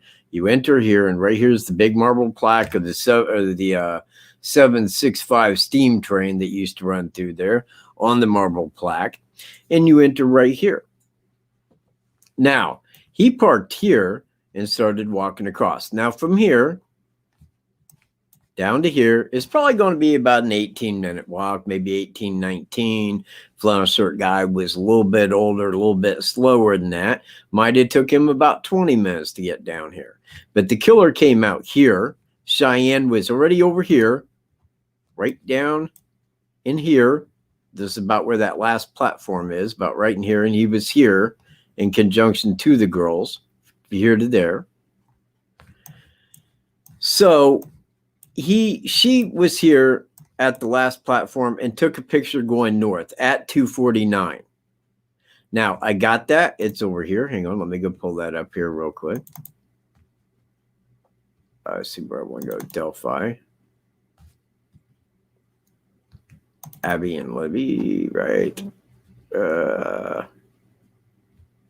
Man, come on. It should be right here. Not, yeah, there it is. This right here is her picture. Hold on. This time you guys can see it, all right? Here we go. Now, this here is her picture. 2:49 is the time that this was done. It says right here, February 13th, 2:49. Right there, 2:49. Now, this is at the last one on the right-hand side if you're crossing south, but it's taken toward the north, up the left-hand side of the tracks facing north. Now, that was at 2:49. Now, the caption, I was there around 3 p.m. I didn't see them. Okay? Now, she didn't see the suspect. She is not one of the people that seen the suspect. So, means that she did not see the suspect, but flannel shirt guy did, and he drove into the parking area 10 minutes after her and began his hike.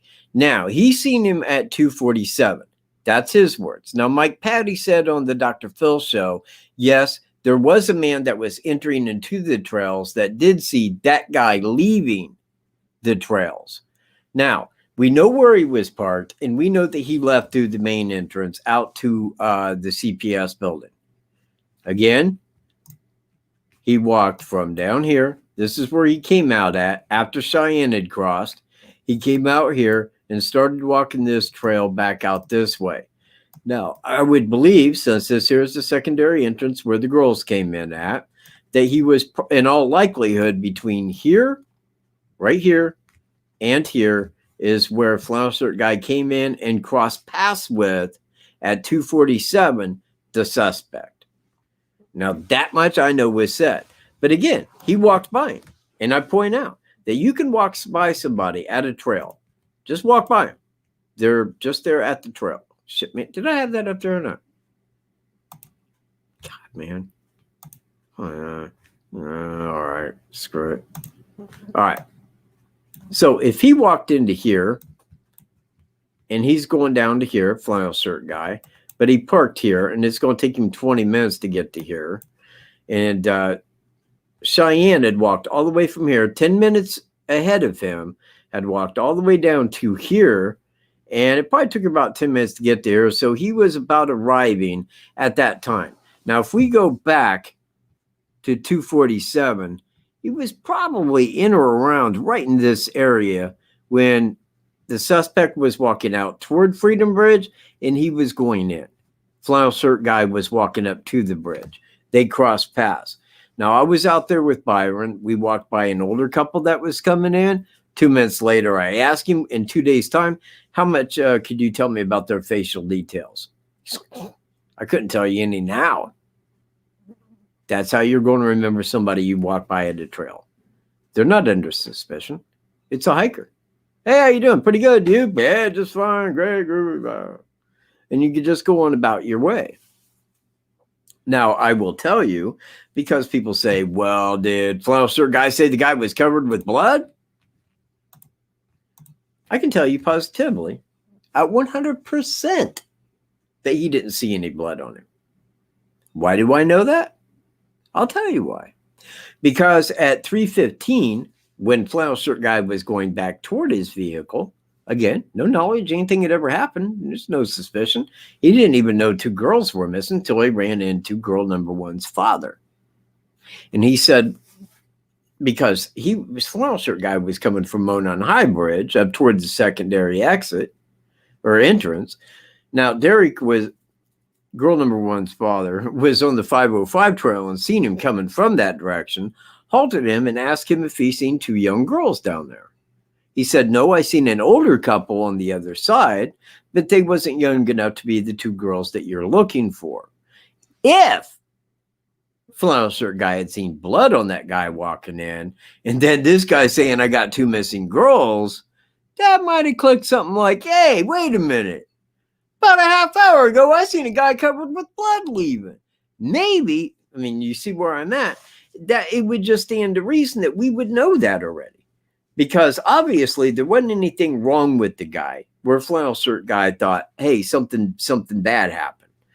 So I don't think that he said anything like that. However, I must insist and maintain that I don't know what he said. But I can use some educated thought and reasoning to conclude that he probably didn't see anything like that. If his pants were wet, let's talk about that. I got video of me crossing the creek.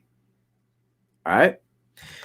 Now, when I crossed that creek and it was a straight shot, there was no timeout for what had occurred at the crime scene, because that's probably in an area 20, 30 minutes longer.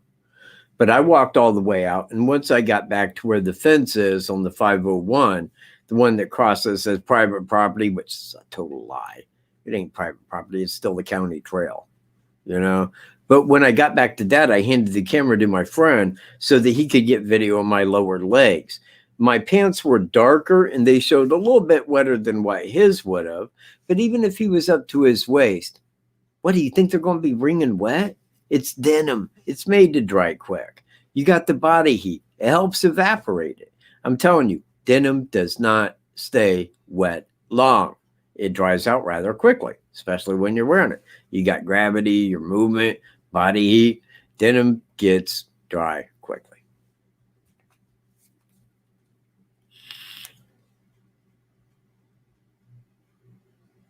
Oh, yeah. Thumbs up if you guys don't mind. I got a second. Hurry. Hurry. Just click the thumb. We got 120 people here. I ain't leaving until I get 120 thumbs. You guys will be here all night. All night. Low humidity. Oh, right. Another thing.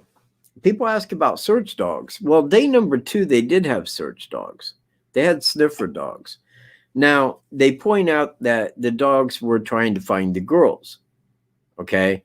Now, in that, they said that there was areas where they didn't want the people where the dogs were ahead of them, but they weren't found by dogs. And again, I mean, I like to point out to people that was talking about dogs is they was down in a very deep area, 70 feet below. And I can say that because where the bridge is up here, you take that hill and then you go way down that hill. They were down into a valley of about 70 feet. The dogs would not have picked them up unless it was on some very good wind at that distance. If they did, they probably would have took it down to Monon High Bridge. And again, it's one of those things.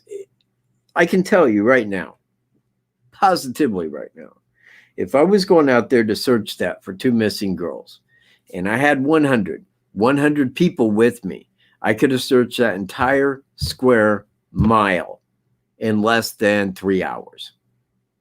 The entire square mile in less than 3 hours.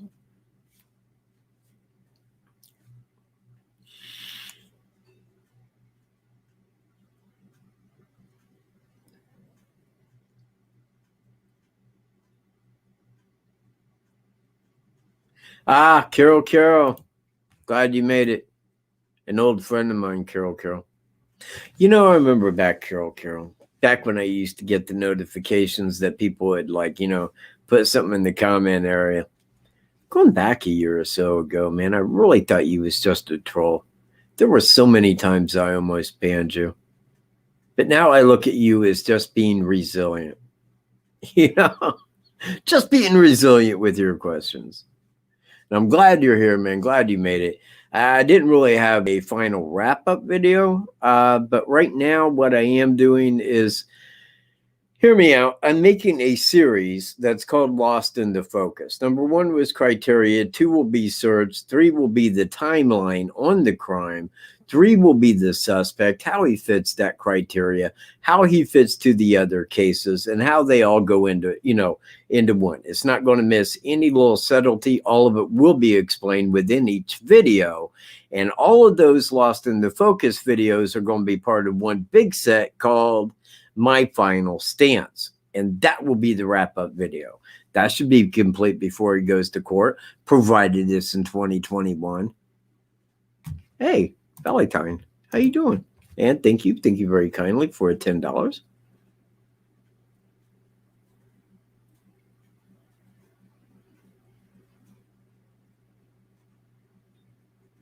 Yeah, you know what? And I do want to point something out into that. And I'm very happy that you ask a question because, believe me, when somebody super chats, man, it makes their pot, you can see that it happened like right out of the corner of your eye.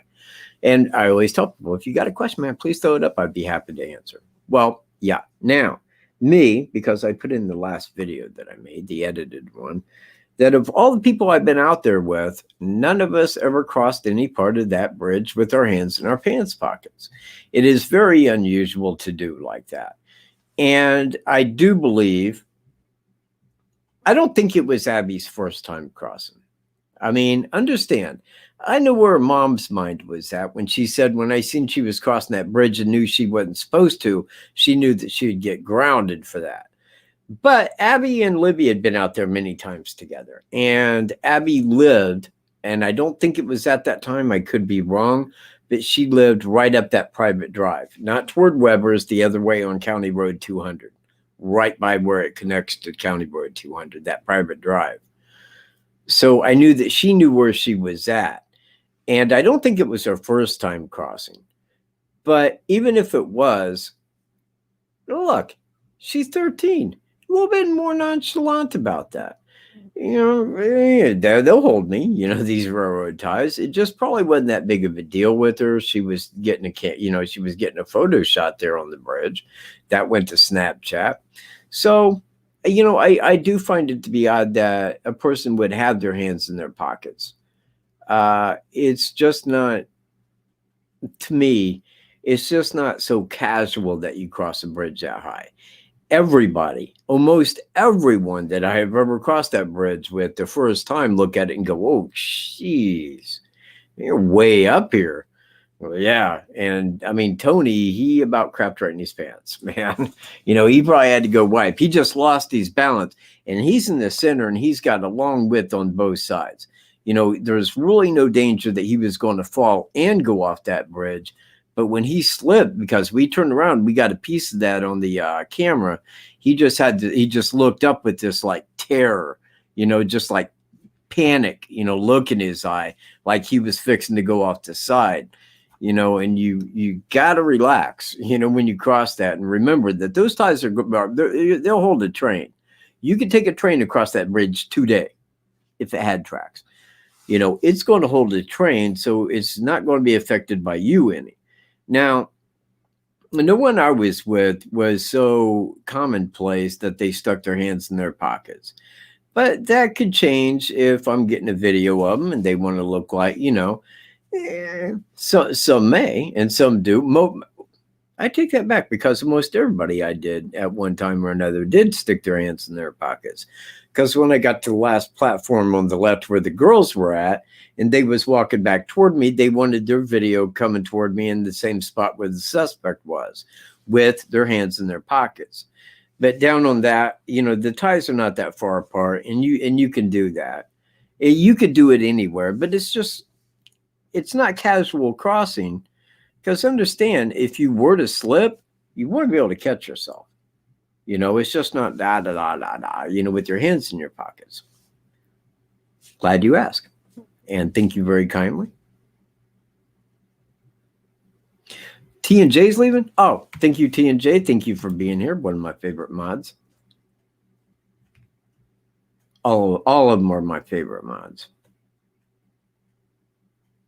Did I hit 100? Can anybody tell me, do I have 100 thumbs up? Tell me. Notify me in chat if I do. If not, 121 people will pay the price. 119? Yes! Look at me. I'm winning. Now somebody hit that 120, man. I got a second. Hit that 120, man. I'll dedicate my show to you. Hurry. Do it. 108. Look, you little turncoats. Why did you take back your thumb?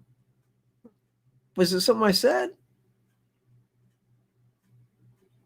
Yeah, the book. Oh, 121. Thank you. This show is dedicated to the 121st person to hit the thumbs up. You rock. Okay, man. All right. Now, I'm not going to make a book. But what I am going to do, like I said, is I'm going to release Lost in the Focus. And then all of the Lost in the Focus, once I feel all points have been touched upon, I'm going to entitle the whole of that, all parts of it, into one. And I'm probably going to make one big video where I connect them all. And I'm going to call that My Final Stance. And that's going to be everything that I believe, have come up with, looked into, found, circumstances, evidence, timeline. Everything will be involved into that. Yeah, I thought, you know, I could name it Delphi, and I think that that's a very good title. My reason for Lost in the Focus was the initial photos. You couldn't see who he was. Like, there he is, but you can't see it. You know, it was so...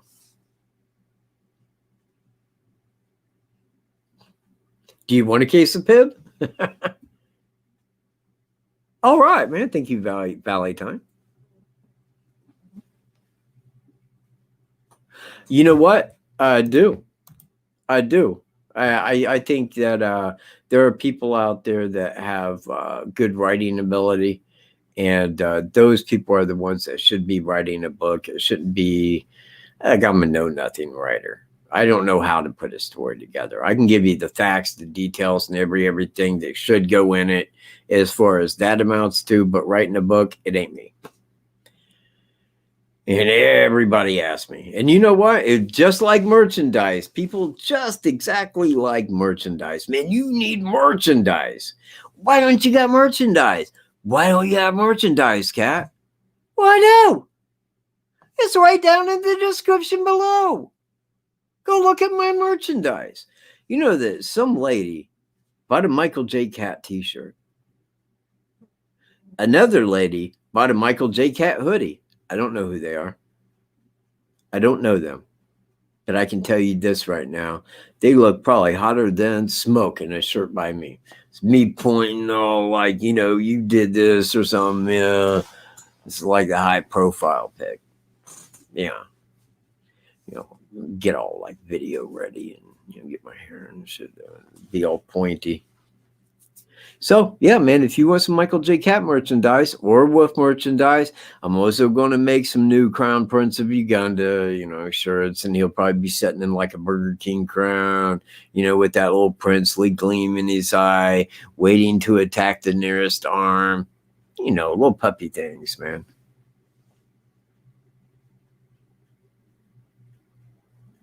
$127. Let's get to 130. Oh my God, man. 130 thumbs up. Oh.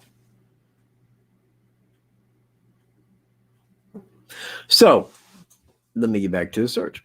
Let's see where I was at. Now, this is after Abby's picture was taken. I put that at 207. Okay. So I'm going on the 207 right here. February 13, 2017, at a time between 207 and 220, because that is the time of the abduction, right within that time. It's only a couple minutes to his south side. I'm sure that he came out and had gathered them. I'm sure it did not take 13 minutes after that photo until they was abducted. Now, at 2:21, this is the time that I narrow it to, from the general walk time, plus a couple minutes, few minutes of hanging out, talking, stopping time, plus the walk across the bridge, which I gave a couple extra minutes. I don't know how it was, but I pretty much approximate the time of Cheyenne's arrival at the main parking area to be 2:21. Now, that's when she arrived at Freedom Bridge main parking area.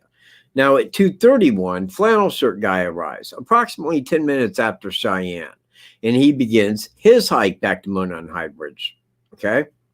Now, at 2:47, so this would be at 16 minutes after arriving, is when he walks by the suspect. Now, he would have been probably at about 4 minutes. And again, I'm putting this because he had further to walk from the main entrance by about 2 to 3 minutes. He's an older man that would walk slower. He is definitely a meanderer. When he'll stop, stand, talk, look around. So he's very slow about what he's doing. But we do know that he was already on that trail. He arrived 10 minutes behind her, and he seen the suspect. Cheyenne didn't, because Cheyenne had passed the part where he came in, met the 501 on the north side on Mirror's property. That's why Flannel Shirt Guy seen him, and she did not. All right, now, next we go to, that is 2:47. Flannel Shirt Guy sees her. Now at 2:49, 2 minutes later, that's when Cheyenne is on the south side. That's when she took that photo. And she said, I was there at 3 o'clock and I did not see them. So now at 3 o'clock, their father of girl number 1 arrives at Monon High Bridge, or at Monon High Bridge Trail, the secondary entrance. Hang on. Arrives at the secondary entrance after already phoning girl number 1's phone to reach her and let them know that he was headed to the secondary entrance where they were to be picked up. Now at approximately 3:08, Derry got tired of waiting, because she wasn't answering the phone that she should have answered. And then he got out of his car and began to walk on the 505 trail to look for them visually. Now, I asked myself this: why was he on the 505 trail? Unless And this is what I'm kind of putting into my mind, unless that is the direction that they said that they was going to go, that they was going to take the 505 down to the water and just hike. But then thought, no, let's walk down and cross the bridge. See where I'm at? Because I don't know why else he would have hit the 505 trail when the 505 is the more popular hiking option between the two trails at the secondary entrance. Now, at about 3:15, it is stated right at that time, this is where he saw a flannel shirt guy coming back from One on High Bridge. And he stopped him and asked him if he seen two younger girls down that way. Flannel shirt guy said, no, I seen an older couple that were on the south side of the bridge, but they were too old to be the girls you're looking for. And then, the girl's father continued visually looking for him, knowing that they didn't answer the phone. After so long a time, he called the family to come out to help look for him. Family went out there. I can name 4 people that were in the family that was out there looking for him. I don't know of any others that were possibly in the family that were looking for him. But I do know that at approximately 5:30, after they had looked for him and not found him, that's when they called law enforcement. And they said, our girls are missing. This is the last place they were at, and thus began the search by law enforcement and other search party members that was out there looking for, at that time, what was presumably 2 lost girls that were in the area around the bridge, or the High Bridge Trail, because they weren't at the bridge. They weren't at the bridge trail. That was seen. You could go look at that time. The family had already looked. They weren't at the trail, but they were presumed lost around the trail.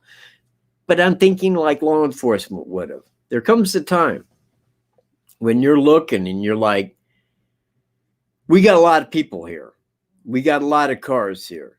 We got a lot of lights. We got a lot of noise. Anybody that's in this square mile right here along Deer Creek are going to know that we're here looking. And I'm pretty sure that they thought, okay, there are no signs of foul play that we found, but the girls aren't here. If they were in the woods lost anywhere within that area, they would have been found a long time ago, because they would have came out and they would have found a country road and went up, knocked on somebody's door. It would have been presumed that they either A, ran away by law enforcement, or B, were abducted and taken from that spot. But they didn't know which they didn't know.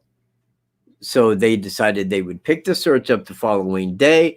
But I can guarantee you this, law enforcement that whole time was in operation and calling other people to try to find out how they, what could have happened here.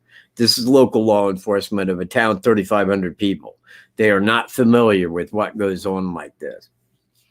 I believe that's when Indiana State Police were contacted, which probably had already contacted the FBI, or at least put word out that 2 girls were missing from there at Delphi, Indiana. And I believe that that's what tipped Delphi or the FBI off to, hey, we need to send an officer out there, because they seen that, look, there's similarities here between this and Evansdale. And I think that's what kicked that off. Reverse date, identical same crime. 2 girls missing. If they're dead and they're by that creek, we may have the exact same guy. That was likely the thought of the FBI. Get an agent out there to cover this and get any evidence that's available so that we can nail this guy. And that's what kicked off the FBI being on this case. 133 more. Wow. You guys are too kind. You are, man. You know what? You guys are, that really exceeds 100% of the viewing audience. Nobody could ask for better than that. And my deepest appreciation goes out to everybody viewing this video, everybody modding this video, and 2 donators that hit me with the super chat. I thank you both very kindly. My show dedicates to you. So that is the stance that I'm going to cover on the video. I will go a little bit more into hang on. There. Had a mustache there going up my nose. You hate that. Get right up your nose.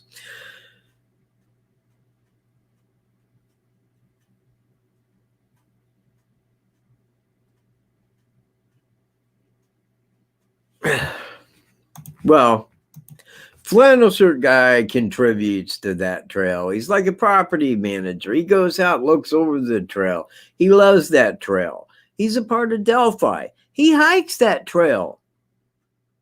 It's very close to him and his family. Hell, they may have threw money up for the county to buy that trail. He's very much at that trail. The very first time I went out to that trail, very first time, me and Greeno, the very first person I saw at that trail was Flannel Shirt Guy. Got a video of that, throwing that in the search. Going to throw it right in the search. It's just a quick clip of him saying, well, the trail goes down to the bridge, but the bridge is owned by CSX Railroad. Clip. That's about it. But that's Flannel Shirt Guy. Now, if you're here and you think Flannel Shirt Guy did anything to those two girls, you're really on the wrong page. And you probably need to go elsewhere where they cover more tabloid journalism. Not so much where I stand. I don't agree with that any. I just don't.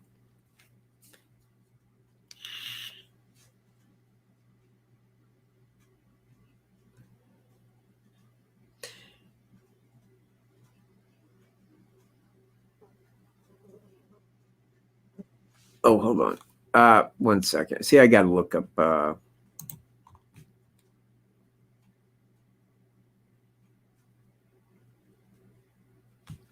There's a lot of reasons why the crime could be considered odd. A lot of them. I will begin firstly with it's Delphi, Indiana, Carroll County. And when they found out that it was a crime, after the girls were found, and of course then, and it's nothing that I really discuss on here, but save it to say we do know via law enforcement that the murder of the two girls was brutal, but all said as much. Brutally killed. Now, with that, the fact that here's a guy who they have on videotape walking, who they can hear talking, two people seen, and they have an identification for a sketch. You would have to ask, why would a guy show up at a trail, abduct two girls he don't know, take them over to private property, brutally murder them, and then walk out of here? Why? I'll explain it to you like this, pretty much as law enforcement would.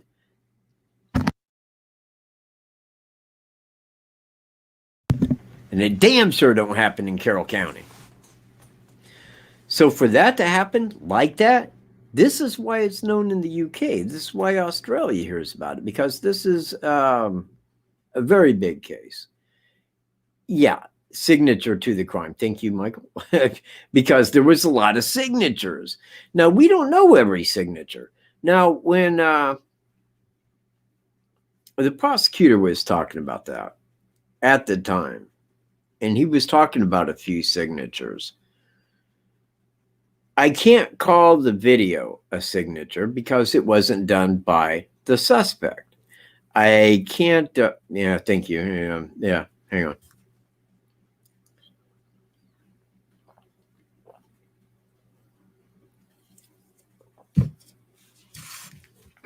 Needed that. So a signature is something done within the crime that does not amount to the murder. Say, as an example, I go into somebody's house and I say, tee hee hee hee hee, I'm going to go kill someone. Well, if I walk up behind them, they don't know I'm in the house, grab them by the head, slice their neck open, and then leave, I really left no signature aside of the fact that I went in and slit somebody's throat. But if I was going to kill somebody, that might be the method that I would use. But a signature is something you do to the side of the crime. You killed them, but then stage the event would be a signature. To pose the bodies, to mark something, point to something, create a distract. These are things that would be considered signatures that they did outside of the crime itself. It's one thing to go in and kill. It's another to leave a signature behind saying, I did this, or I did this, so, and I as well did, by leaving clues, so to speak, behind that I did this and did this. Those are more signature. So if he said that there was 2 to 3 signatures at the crime scene, I don't know what they would be. We don't know anything about the crime scene. And save it to say that even if I knew what the signatures were, that in no way would point back to my suspect, because we don't know that he left them before. And maybe he didn't all of them, but law enforcement's not going to give away their investigation on a signature left, because only one person in the world knows what that is and why they left it. And that's what they need for the confession.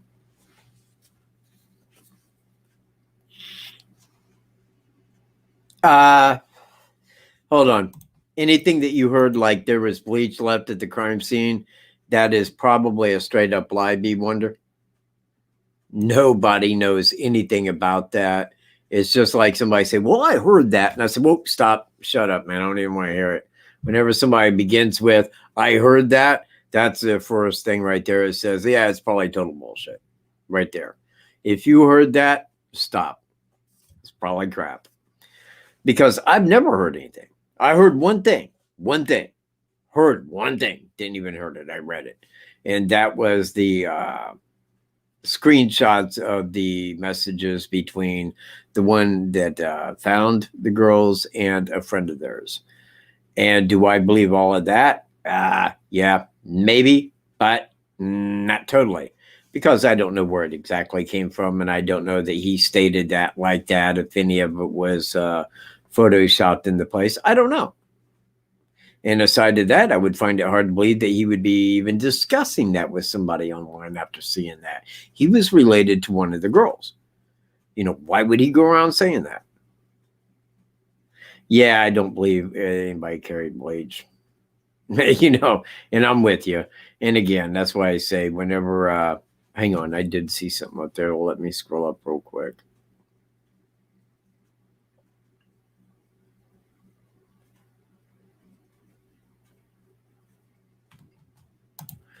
What would be? Well, again, a signature is something that is outside of the crime of murder. That would be left behind by the suspect for a reason. It could be staging the bodies, would be a signature. Yes, just throw it up, Michael, please. Just throw the question up. You keep asking, just throw it up and say, this is my question. Please answer. I'll get right to it. I swear it. So anything that's done outside of the normal crime of murder, within the crime of murder, or after the fact of the murder, if you do something to a person before the murder or after the murder, it can be signature. That's the lowdown. So what was it? It could have been staging. And if I am to take the guy who had found the girls, I would have to say, since it was stated that the girls were touching, one was dressed, one was not. These things right here could amount to staging the bodies, which could be a signature.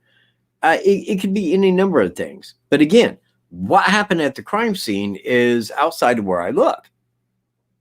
I mean, I'm not really looking at that because I don't know what this guy, what is. I mean, you're never going to go look at it and ask a policeman. He's going to tell you everything about an open murder. They're not going to do that. That's investigation, and you don't release that. But we do know that he said that there were 2 to 3 specific signatures, odd signatures. So we do know that something was done post-mortem with the girls at the crime scene. And just like the K. What about the K carbon? Could be real. It may not be. It may not be. And again, it's one of those things that I hold in my mind that all of this may be true that this person had stated in those messages. Or Maybe some of it was fixed, some of it was made to get more attention to. Maybe some was added. Maybe he didn't say that at all, but was a friend of theirs, and they thought, hey, I got an idea. I'm going to write this down and make it look like he wrote it and then put it up and get a bunch of great attention to me and what I put up, which happened.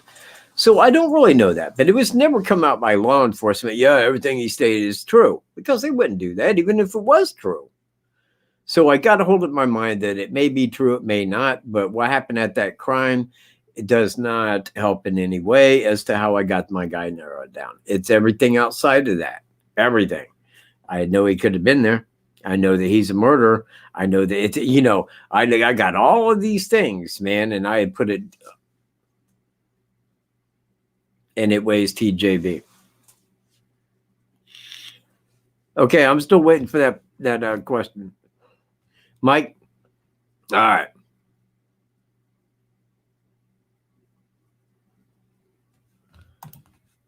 Either.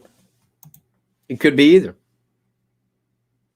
I would side south side because I know that he was seen on the south side at approximately 2:25 to 2:30 by the lady walking her dogs, the one that talked to him for a minute or two. Now, if I sit and I talk to somebody, and this is what I explain when I go out there, if you walk by somebody, you're not going to remember much about them. Hi, how you doing? You're going about your day because there's nothing to remember. Why would you note somebody's personal appearance? You wouldn't, unless they were suspicious. But I can tell you that flannel shirt guy didn't see anything suspicious about him, about the suspect, or he would have pointed to it directly when asked if there was two girls down there. He said, no, I seen a guy walk by with blood all over him earlier. That would have been a point. Now, also, man, that night when they was looking for the girls, Sheriff Tobe Lesenby stated there are no signs of foul play. Well, flannel shirt guy, who's a big guy at the trail, he definitely knows Tobe Lesenby. If he had seen the suspect leaving, because there was no sign that the girls were dead, nobody knew that. But if there was anything that would have clicked in flannel shirt guy's head of, hey, I seen a guy that walked by me, he was half wet and covered with blood. Do you think that could mean, you know, then that would have played into, there are signs that there was somebody out there who may have abducted them or done something wrong. So it's not that he couldn't have been hiding at the bench and followed him, but then I would have to say it like this. If he was hiding, he wouldn't even have been hiding at the secondary entrance bench, because if you're on the 501 or the 505, or if you're coming in at the secondary entrance, you're going to see him. He can't hide there. But if he was there waiting for him, then he would have had to follow them. Okay? He would have had to went clear to the south side, cross the bridge to the south side, scouted that area, went back up the hill, back on the Monon High Bridge, back over to the north side, and all the way back to a secondary entrance. Now, I don't think he wanted to abduct anybody at the secondary entrance. He wanted to do it down by Monon High Bridge, because then he can lead him over to private property really quick without worry of another hiker coming back behind him and seeing him. So I think that he was at the south side of the bridge, waiting for someone to come up to the bridge, on the bridge. In fact, when girl number one took girl number two's picture, he could have been walking toward them from the south side. Nonchalant, fellow hiker, nothing to worry about, because nobody knew. The only person that knew was the suspect. You see where I'm at? So he could have been at either. And I'm only siding with the one because, look, if you're going out there to purposely hurt and abduct and kill and brutally murder somebody, you're not going to want to be seen out there. You're not going to want everybody walking in or down the trail to see you. You're going to want to get there, stay all of eyesight of everybody, get to an area where you feel secure, you know, that, hey, nobody's going to come up here. Anybody that does, I can keep my eye to them, or head down the way and get out of their sight before they ever get over here to me.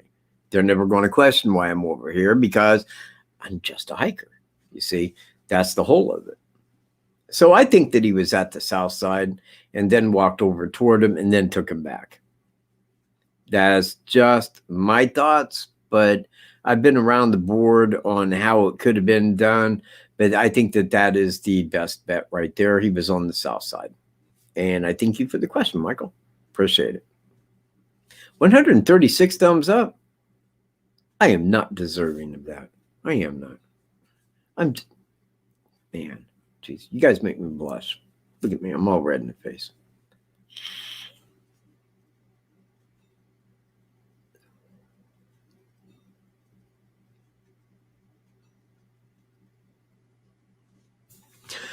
Hang on. Whoa, where did that go?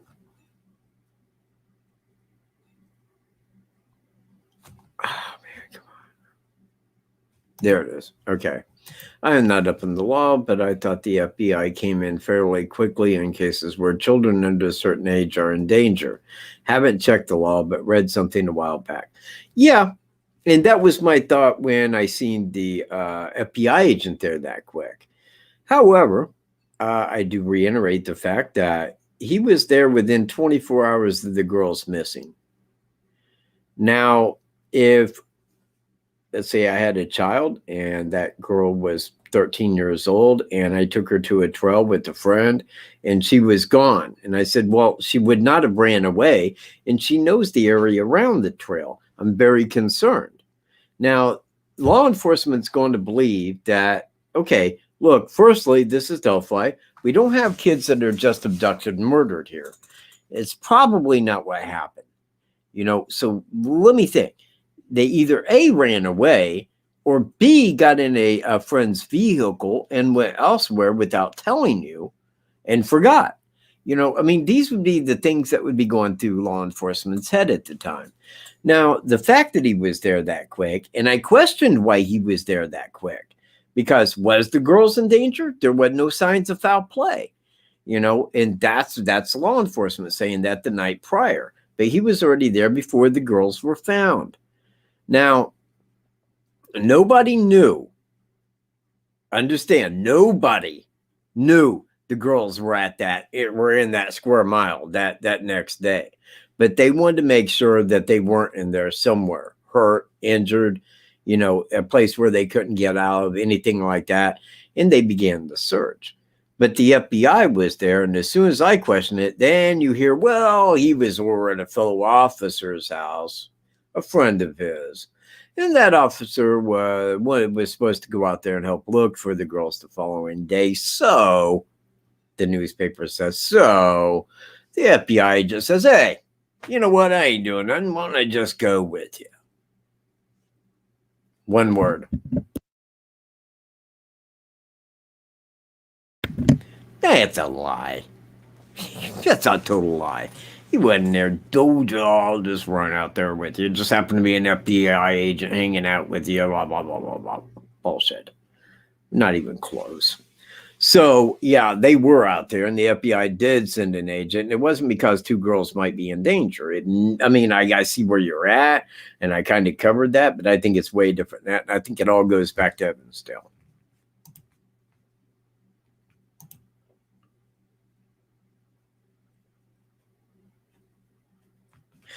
Yeah. Well, no. I don't think that he would have known that she was recording him.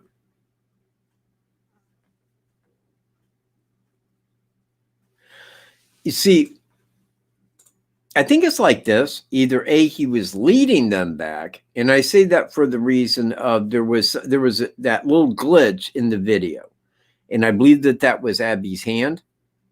You know, but like maybe where she was like, hey, you know, something like that, and her hand just kind of came into the view for a split second, where they just deleted that little piece of the frame on the left-hand side. So I think that Libby, when she knew this guy was a threat and he was coming toward them, and she already knew he was a threat. Something was already shared from him to them. Like, hey, do as I say or else. So I think that's when she put that on record and probably stuck it in her pocket right there. Now, would he have known at that distance? Yeah, if he was looking and seen her push a button and aim it toward him, but he was looking downward.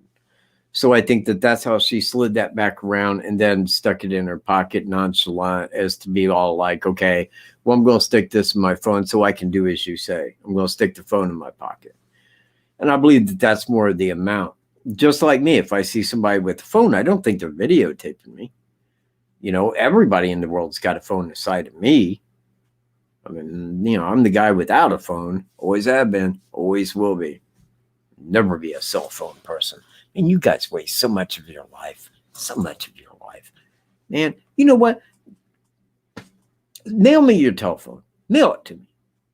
I'll destroy it right here on my show. And you'll never have to pay that bill again. You will never again have to worry about paying for a personal bug to carry on yourself where they know everything.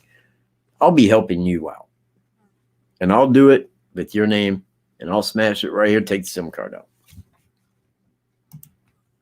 Oh, shit, man. Okay, that was a bunch of questions.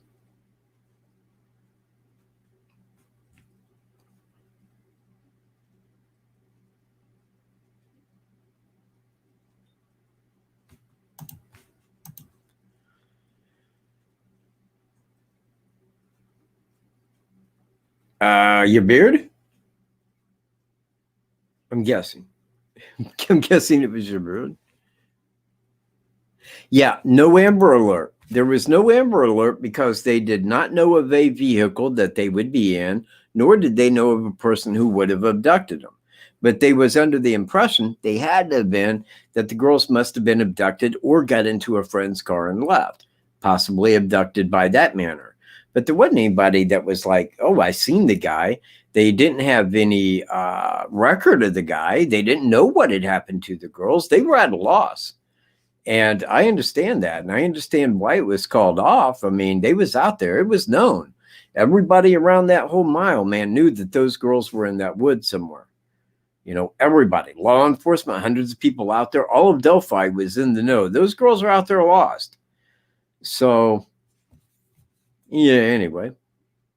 There was no Amber Alert. Now, I live 20 miles east of Delphi. This far over into Howard County, right there's the Wildcat, right here. Actually, if you give me a rock, I can hit the Wildcat from right here. Blink. No, it's actually further down driveway than that, but I just want to make it sound good. But anyway, I live like right here on Carroll County. Now, Delphi's right there. Now, the whole day of the 13th, that whole day, into the night, it wasn't even on the news. And my friend that lived right down the street went to their house every night at 10:30, left at 11:30 p.m. I went down to his news. Nothing on the news concerning Delphi on the 13th. Nothing on the 14th. Nothing on the 14th. Nothing. Okay? Now, I come home on the 14th at approximately 12 or 11:40 something. And I click on Fox News and see that. I read it, look into it, and I go back down to tell them, hey, man, some girls over in Delphi, man, that was like, you know, murdered, you know, on the 14th after they found it, that was murdered at a trail. You know, and I'm telling them about it. They had no idea. And we live right here. There wasn't an Amber Alert. It wasn't like the big news thing. Now, after they were found, I mean, Dan, I mean, like, look, by the time I caught that on the thing, it was all over the news. It was everywhere on the news. When I went down and told them about it, next day, everybody and their brother knew about it because it went worldwide.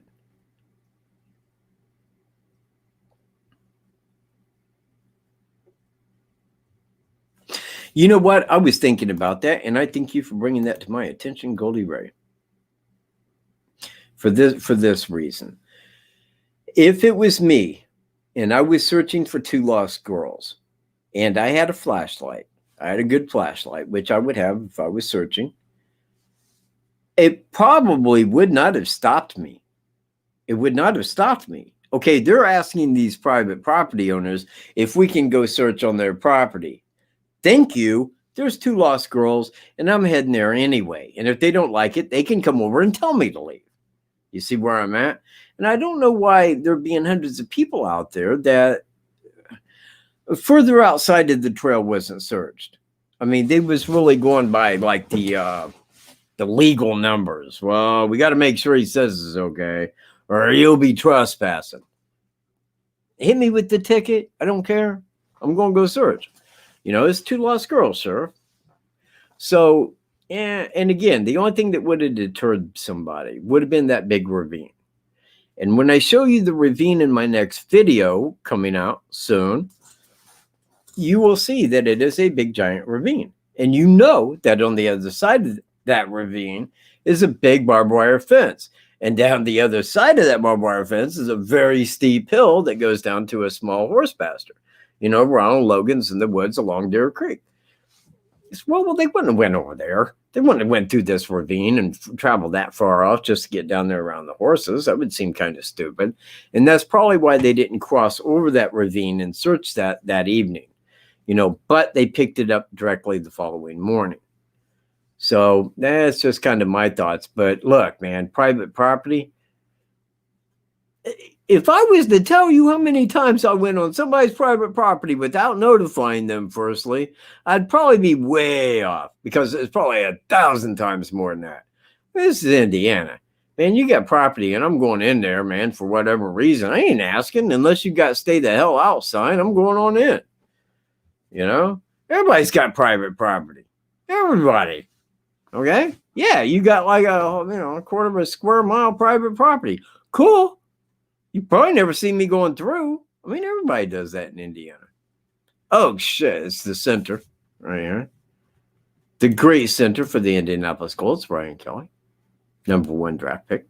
Seen right here every week at my show.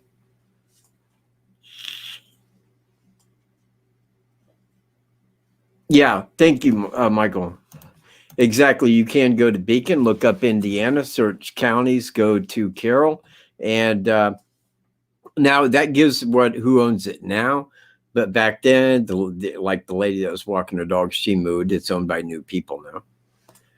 But yeah, Beacon kind of shows that. But you know, Beacon also shows where the trail is, but it shows the owners of all the property around it. The property that I rent right here is probably 35 acres larger than Monon Bridge Trail. All of the trail at Monon Bridge, the trail itself, all of that land at the trail is smaller than the property I rent. We got 175 acres there. And I think it's around 135, 140, somewhere right in there.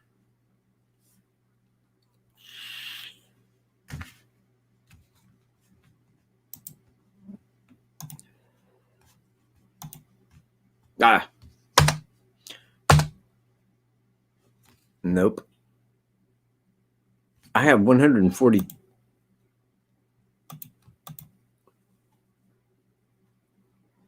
Did you guys hear that?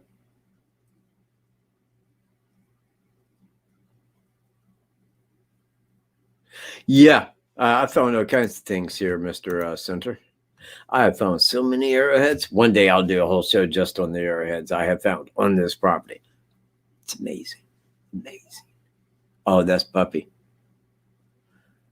Puppy's starting to cry. Shh, keep it down, YouTube. He'll attack without warning. But anyways, I mean, I just threw up my donation link down there. So if anybody does want to help upgrade the channel, that's why I do it. I was talking to Incognito earlier. She got $100. Okay, from YouTube, man. It paid her, man. You know, and I tell her, man, because she's got such a great channel. And I told her, man, I said, you know, your channel is going to explode. It's going to go way up there. It's going to be very big. And it is breaking all the laws, man. It's up there, man, you know, making the big views when she goes live weekly. And she told me, she goes, I finally got paid from YouTube. I got I think it was like $100 and some dollars. It was like $106. And she donated $100 of that to the Abby and Libby, I think it was the softball field, I believe. And I said, man, that shows so much respect and heart from her. It really does, you know. And I told her, I says, you know, I said, the only thing with the donations is because it's really channel upgrade. You know, it's not my money. It's not money that I go spend, you know. I got money for me. I got rent money. I got all this and that money, but the donation money is more for upgrading the channel and supporting the channel, because honestly, right now, as it goes, YouTube don't pay. They used to. They don't anymore. And I'm not asking for murder money. It just so happens that it's all I can really talk about on my channel, because that's why everybody's here. Back in a different day, I used to talk about world headlines, news, and so forth, and YouTube paid me. They don't anymore. So that's why I asked for donations. No, you don't need woke up. He's already awake. I'm afraid to look. He'll probably bite my finger off. Oh, he's still laying down. Keep it down. Keep it down. No. Damn it, Green. Damn it, dude. Are you trying to buy me, man? Not a... All right. Okay, I'll go do it for Michael Green. I'll go do it for him. All right, hang on.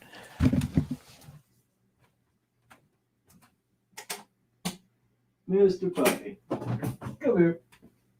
Get on here right now. You gotta come here. You better get your butt sack out here. Don't make me come in there.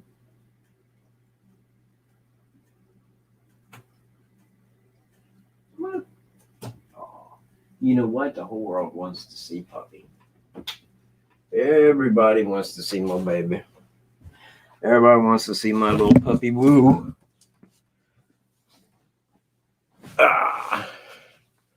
I have been told by so many people that I have the most handsomest dog in the world. I do not deny that. Do I, puppy? No, I don't. Because he is a beautiful puppy. Look at you, man. Look at that. Look at that little fat butt right there. Man. Look at that. Hang on, I'm going to fix my glasses. Now I asked for it. Now he's going to be eating my arm here in a minute. Ain't you? Ain't you, dude? So I started calling him Rudy. Rudy, Rui, Lucky Lou, Lucky Lopez, Lucky Louie Lopez, Mauler, the Thrasher, the Eater of Arms. Ah. Look at that little tail. Look at that little tail. Oh my God, that's so adorable, dude. You gonna cry? Cry. Cry, baby. Cry, cry, cry, you big baby.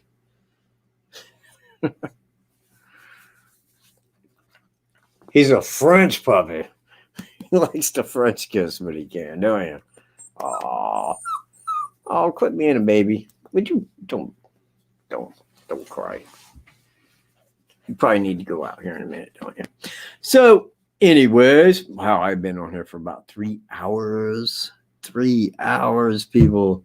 It just goes to show how much a man can sit and talk. Can just talk and talk and talk. I don't mind talking as long as I got stuff to say. Ain't that right, puppy? I always got things to say.